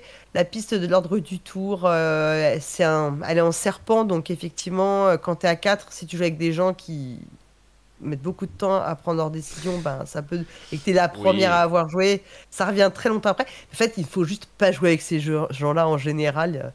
Les gens qui mettent trop de temps, qui jouent leur vie sur chaque coup, il faut pas jouer avec ces gens-là. Moi, j'y joue pas trop à 4, mais par contre, à 2, c'est le jeu que je vais sortir le plus facilement. Ouais, à 2, c'est parfait, quoi. Voilà, donc c'est vraiment... c'est un jeu dont je suis tombée amoureuse à ma première partie.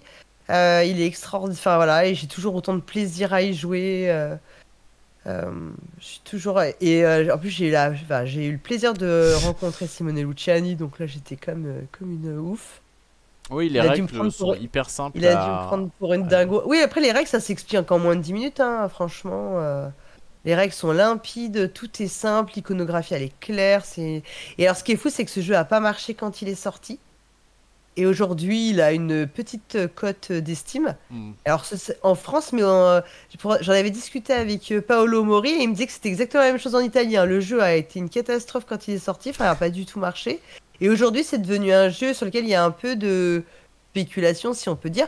Et il y a des gens qui vendent des exemplaires, des fortunes sur Ocaseo. Et Ouais, moi, voilà, surtout n'achetez pas des tarifs. Ces tarifs-là, il faut pas. Il y a même une annonce, je sais pas si elle est encore sur Ocaseo, tu sais, il y a quelqu'un qui a mis une annonce à 18 000 €. Je sais pas si vous avez vu ça.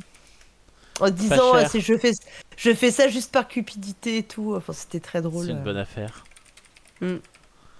Ouais, donc voilà, non, vraiment un jeu exceptionnel. Il y a 3 annonces sur Ocaseo, il y a 55, 140 et 160. Ah, donc il a retiré ça parce qu'elle a dû retirer la. Après, 160 €. Avec l'extension, peut-être? Non, bah c'est il y a du vol, juste le jeu de base, quoi. Ouais, bah, non, non, c'est n'importe quoi.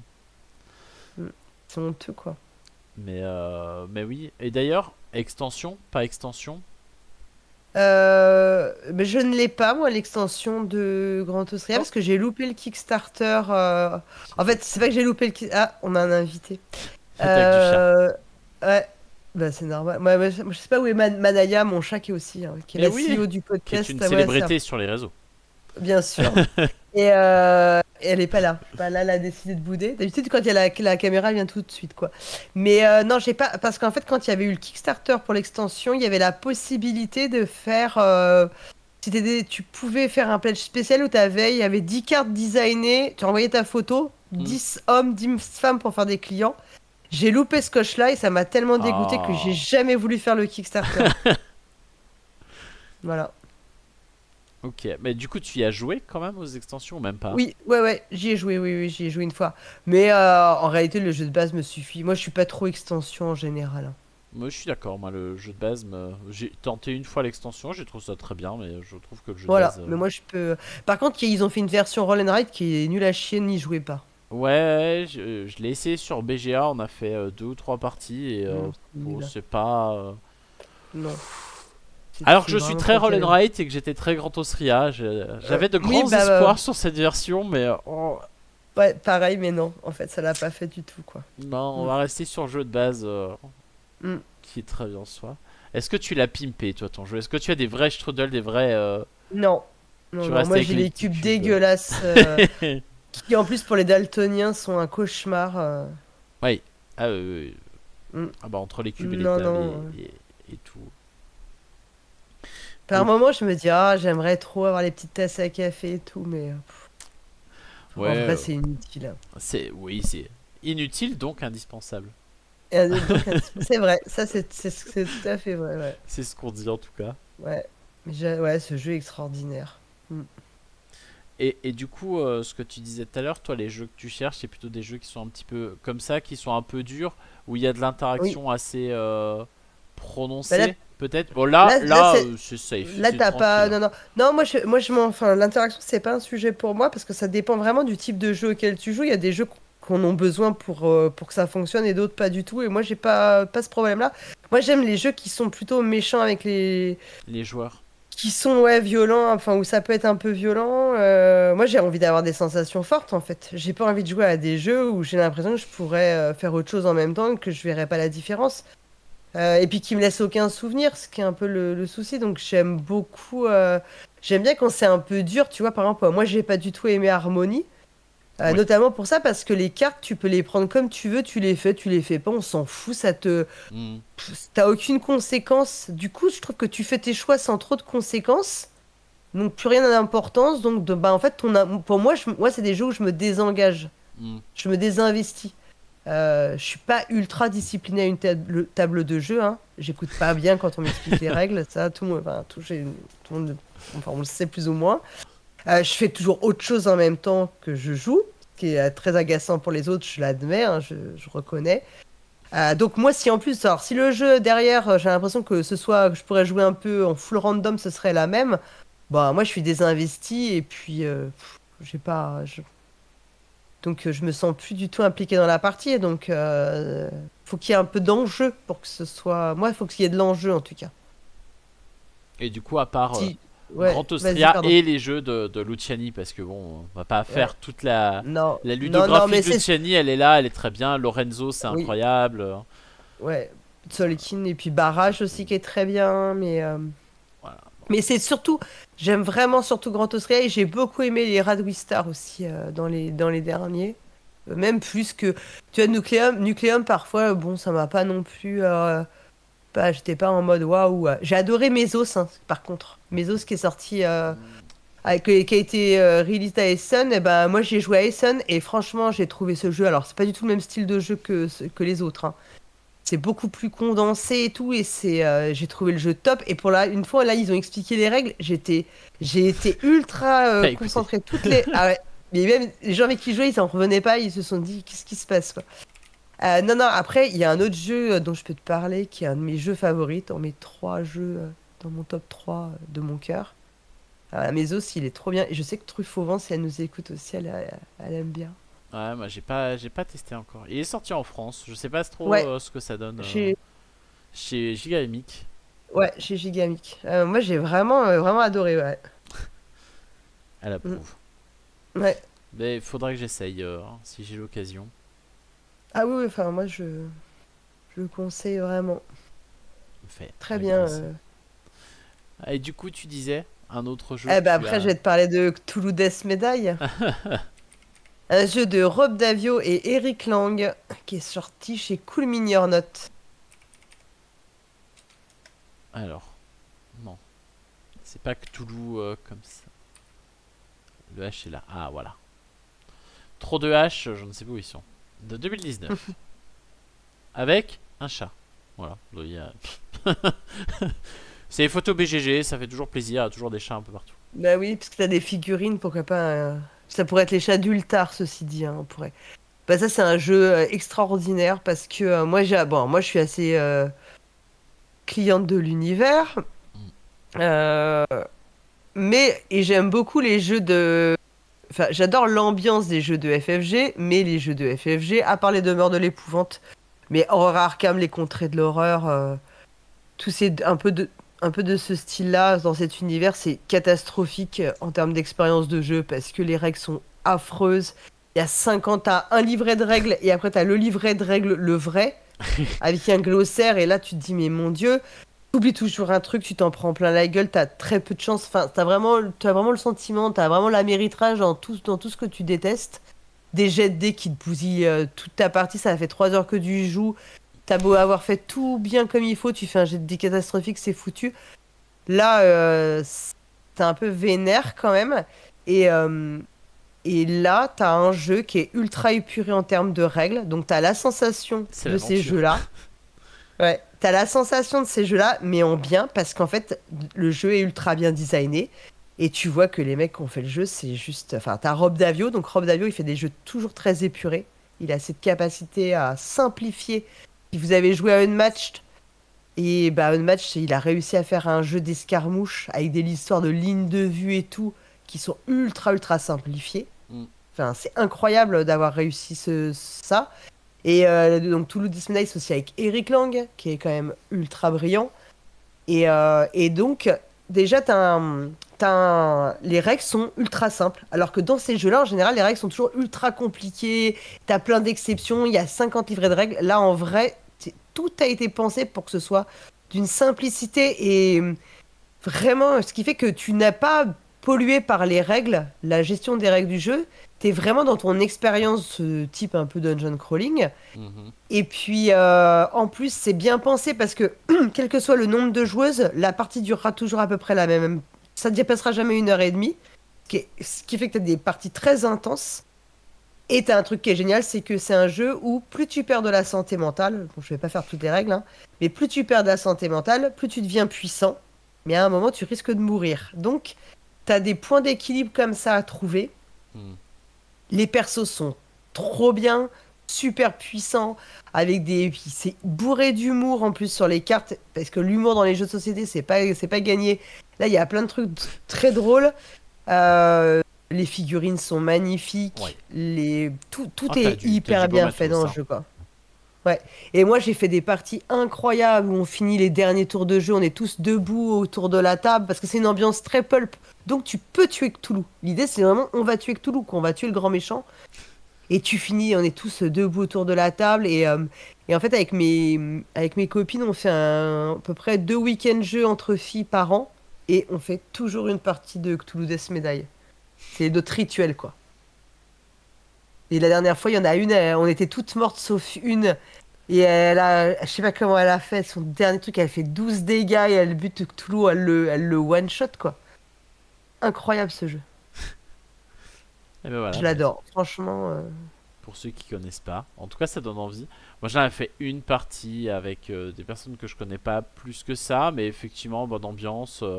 T'as des grosses figurines un peu partout, t'as un peu peur parce que dès que tu rentres dans une pièce, tu te fais attaquer par des gros trucs comme ça. Mais tu peux gagner en fait parce Mais que tu peux t'es pas faible. Non, non, t'es pas T'es faible. pas faible, tu deviens de plus en plus puissant, quoi. Donc c'est vraiment top. C'est bien celui-là qui a mis de grosses figurines de 40 cm. C'est possible. 40 Non, cm, je crois pas, non, mais. C'est pas Cthulhu Wars, ça? Parce que Il y c'est avait la un plus jeu aussi grosse. comme ça.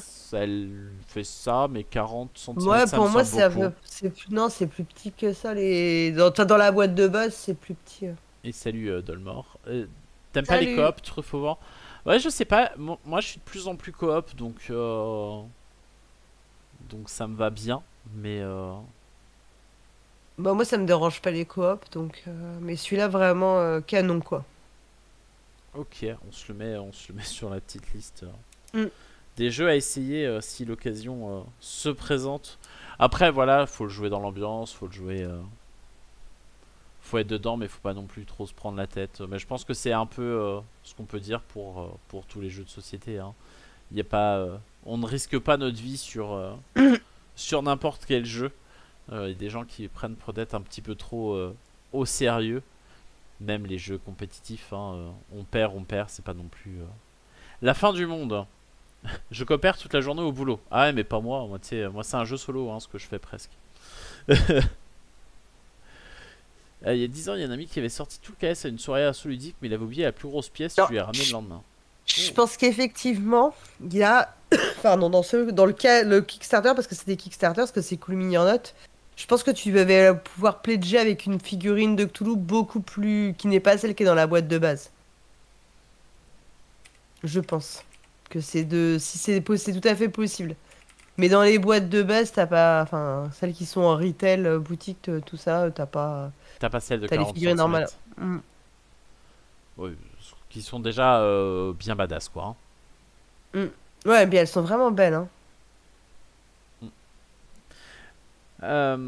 Et donc toi, les jeux que tu vas éviter de jouer quand tu te balades, par exemple en festival, les jeux sur lesquels tu vas pas trop t'arrêter. Alors on va pas reprendre Blanc Manger Coco, hein, je pense que Ouais, même je si l'ai dit.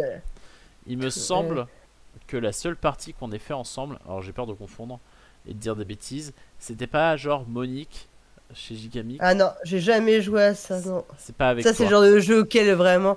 Je suis pas une très très grande fan de party game en général. Et alors, tout ce genre de jeu là en général, j'évite. Ah ouais, non, mais Tu nous, vois. Non, même par curiosité, j'ai beaucoup de mal à me forcer, quoi.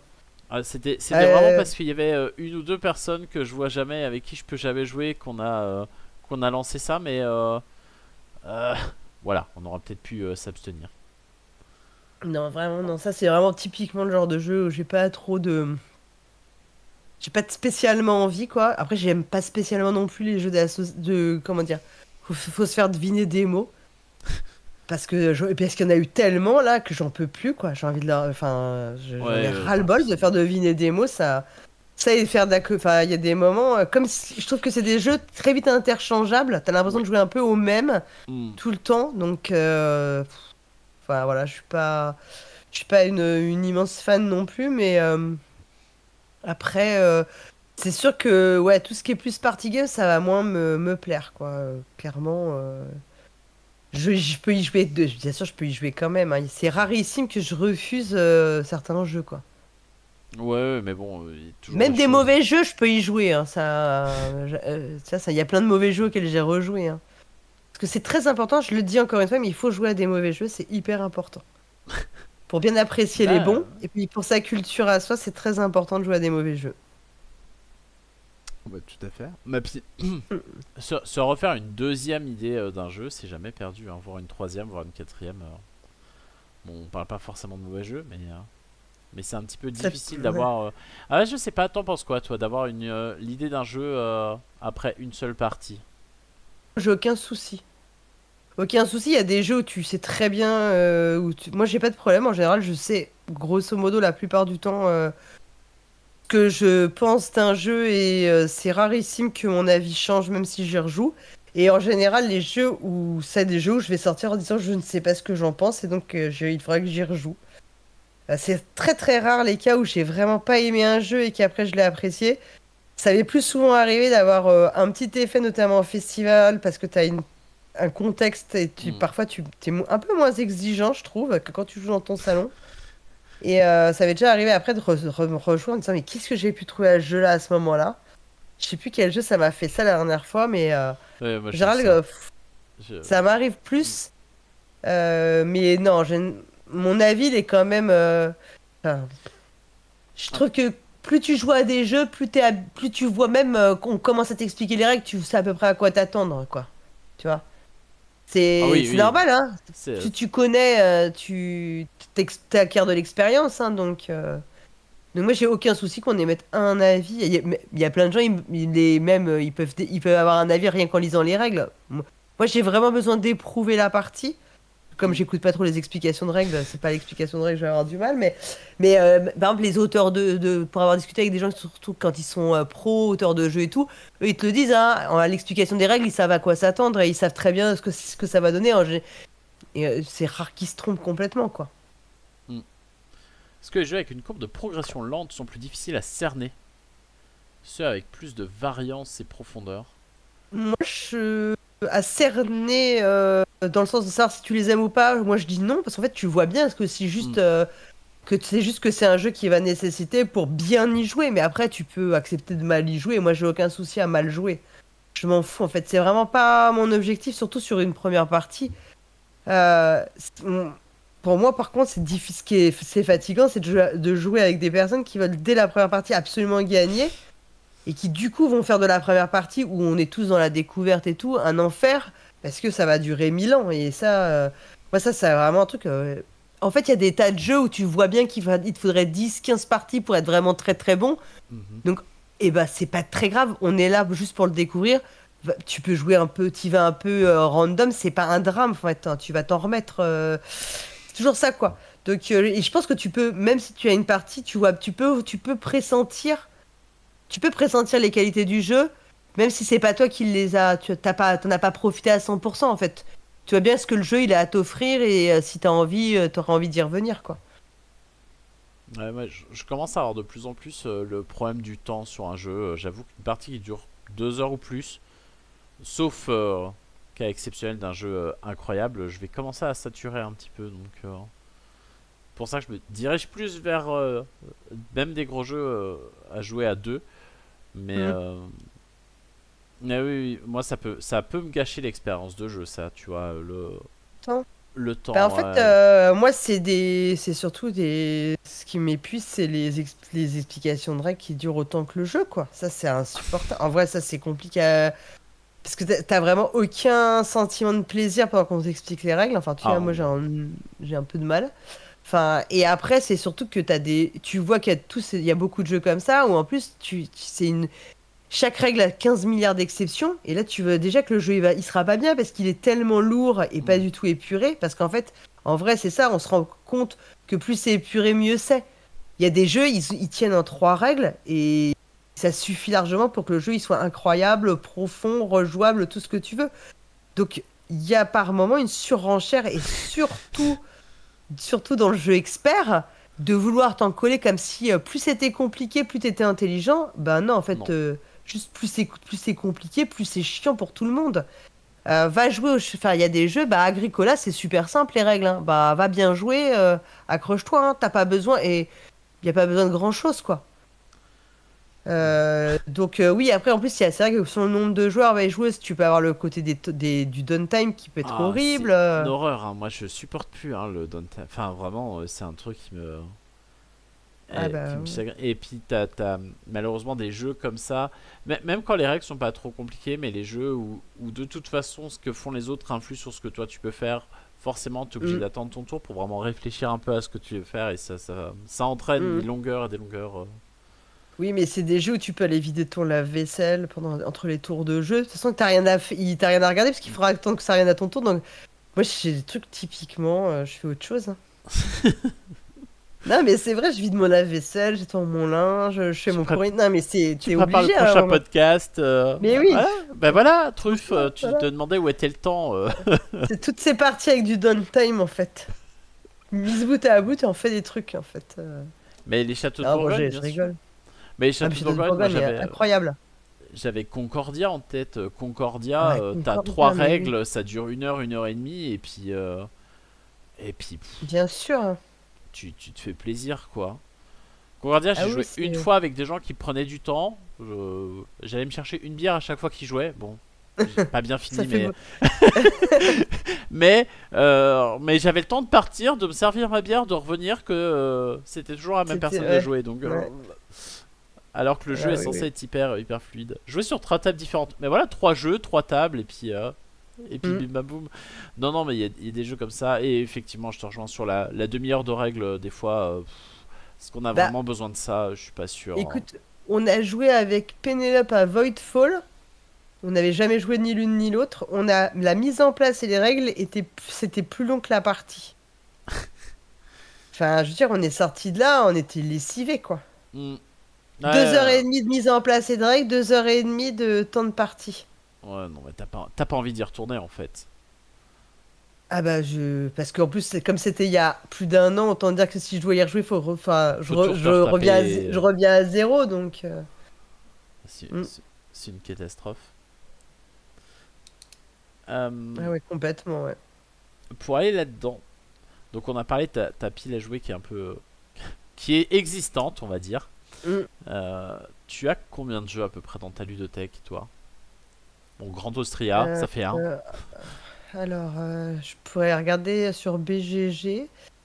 Je peux te dire, parce que le problème, dans My Ludo, j'ai ma collection qui est renseignée et qui est normalement à jour. Mais le problème, c'est qu'il y a aussi les livres dont vous êtes le héros et le jeu de rôle.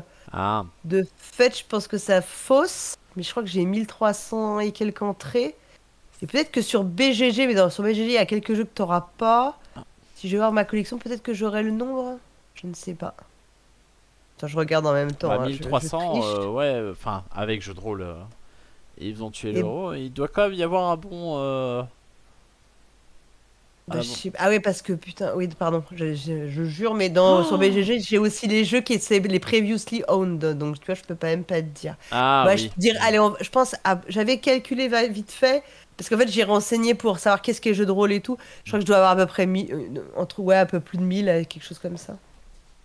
Mais il doit y avoir les extensions. Et puis, tu vois, il y a les paquets des cartes. Puis des fois, il y a des il y a les horreurs à Arkham, le JCE. Bah, en fait, chaque paquet de cartes compte comme un jeu. Donc, en vrai, ça fausse un peu le truc. En vrai, t'as qu'un jeu. T'as Horror à Arkham, le JCE. Et après, t'as effectivement les paquets de cartes. Donc mais on va dire oui dans ces eaux-là, quoi, aux alentours de 2000, je dirais. Mais là, j'en ai vendu pas mal là récemment.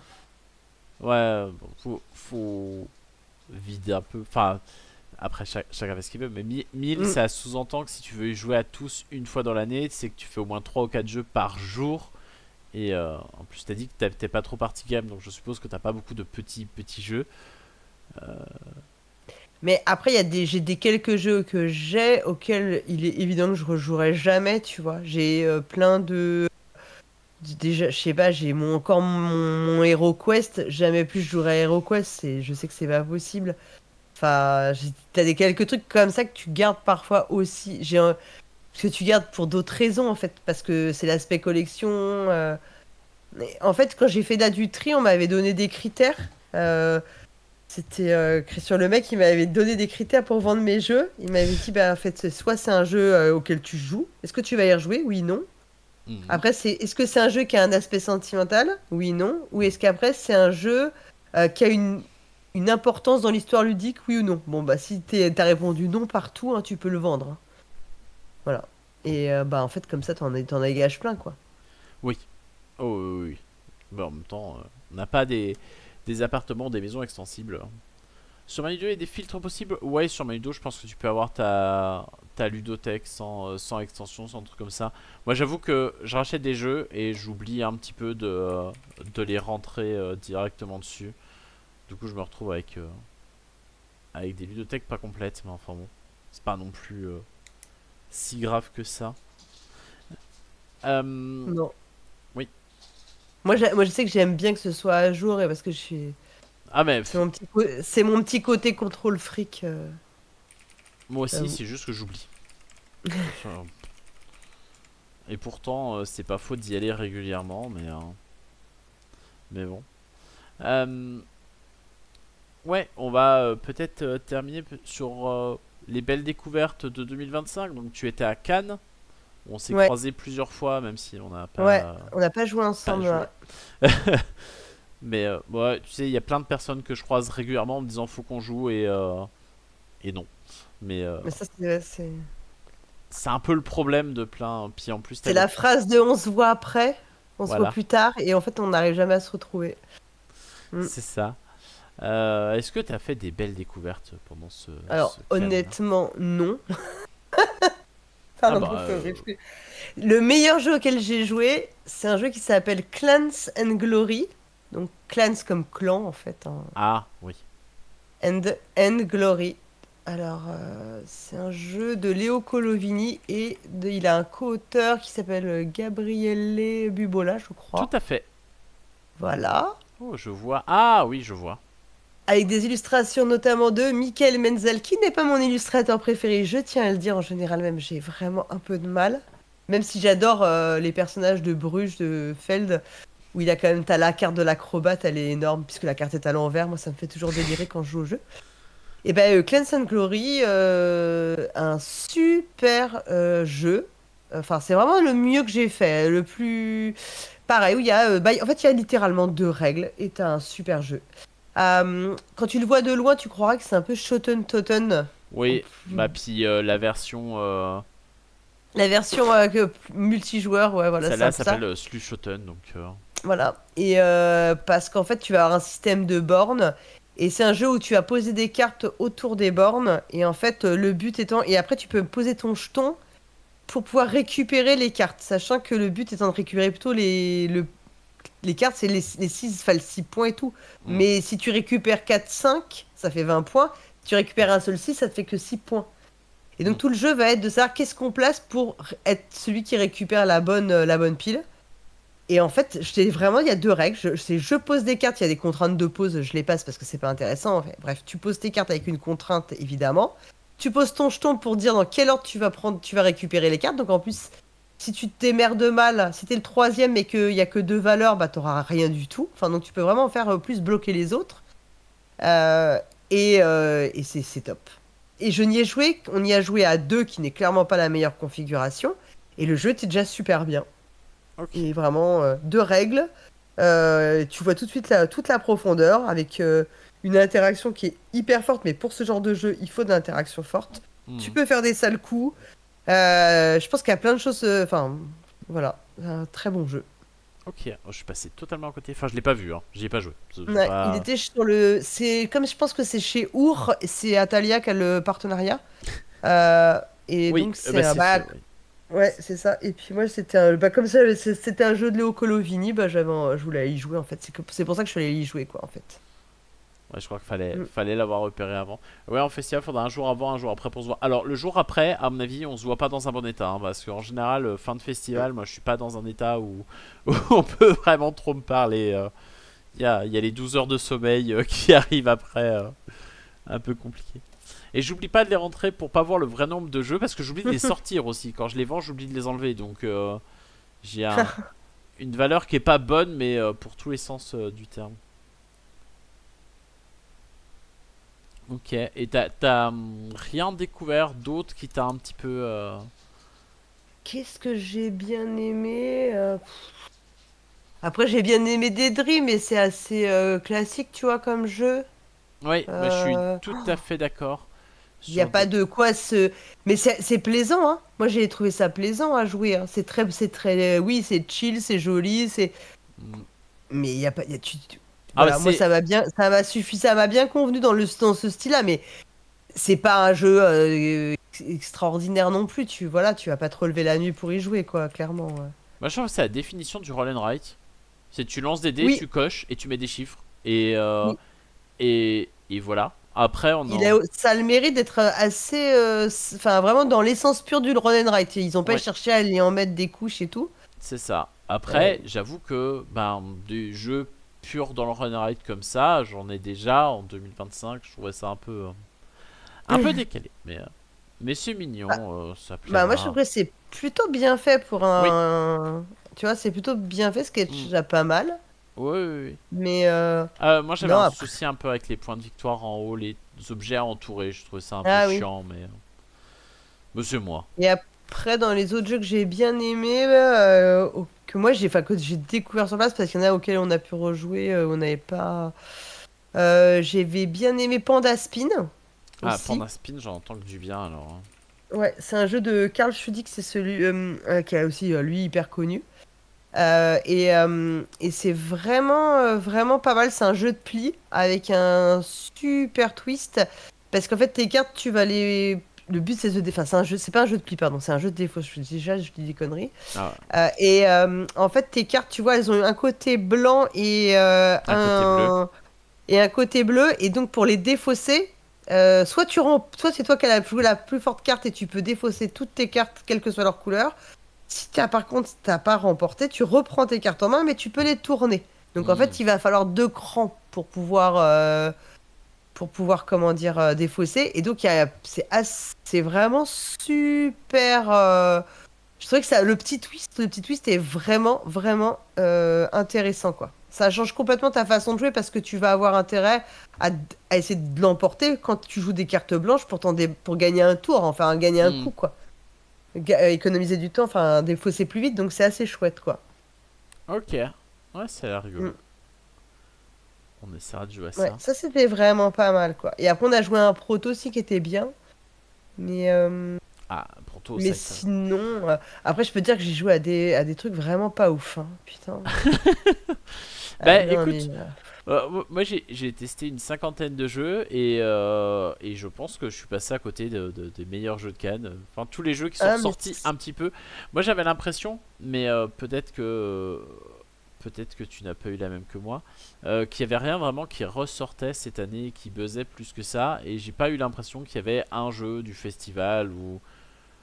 Toi l'année dernière, on est deux à pas avoir apprécié, mais il y avait Harmonize qui quand même a fait beaucoup parler.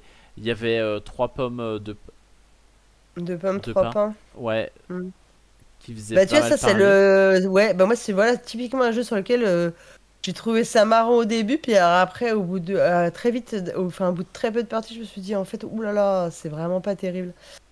Moi j'ai pas du tout aimé 50, je pense. Moi j'ai détesté, mais il a une pique de popularité qui est folle, parce pas négligeable, mais moi je me suis ennuyé comme un rat mort.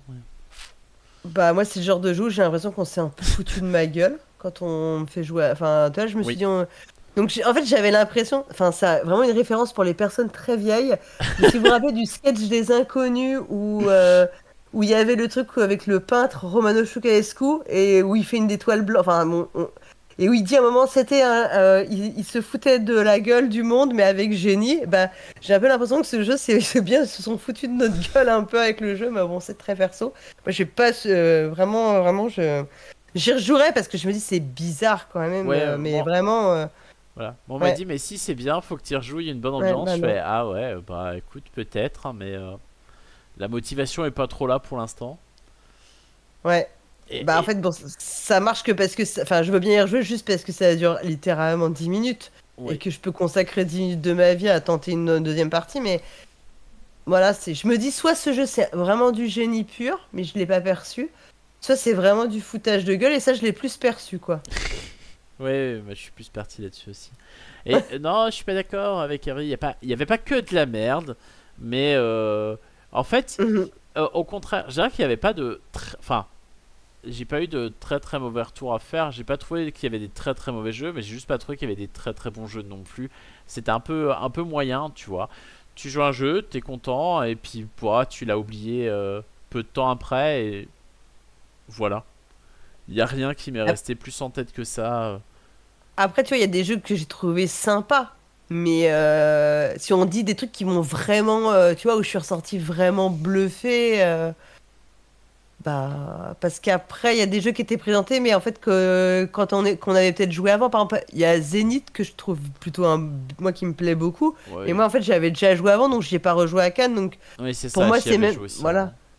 Donc, ce qui fait que pour moi, c'est pas une sortie de Cannes, mais ça, c'est le problème aussi du décalage dans le temps entre les moments où tu découvres les jeux et tout. Pareil, Agent Avenue, qui marche, qui a plutôt. Bah, en fait, moi, je l'ai acheté à Essen. Du coup. Du coup, tu connaissais déjà depuis un petit moment. Ouais.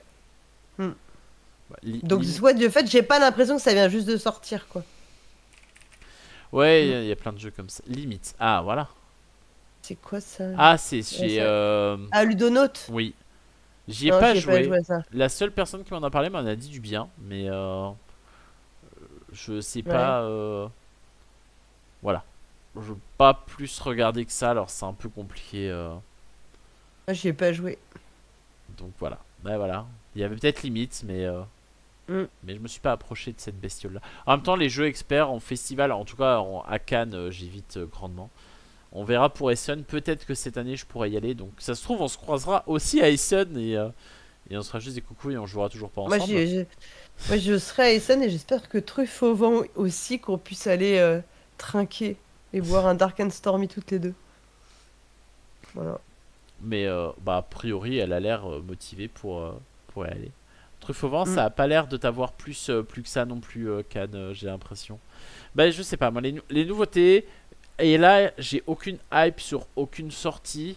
J'attends de voir ce qui tombe et puis voilà. Je reste un peu sceptique sur ce qui va arriver cette année. On verra bien. On n'est pas à l'abri d'une bonne surprise, mais Ouais, après, moi, je me dis, faut pas trop avoir d'attente parce qu'après, on est déçus. Donc, comme ça. ouais, on va rester comme ça. Eh ben, écoute, je pense qu'on va s'arrêter sur ces belles paroles. Ouais. Ça fait 2 heures qu'on papote sur tout et n'importe quoi. On rappelle quand même 2-3 petites choses, enfin petit résumé de fin.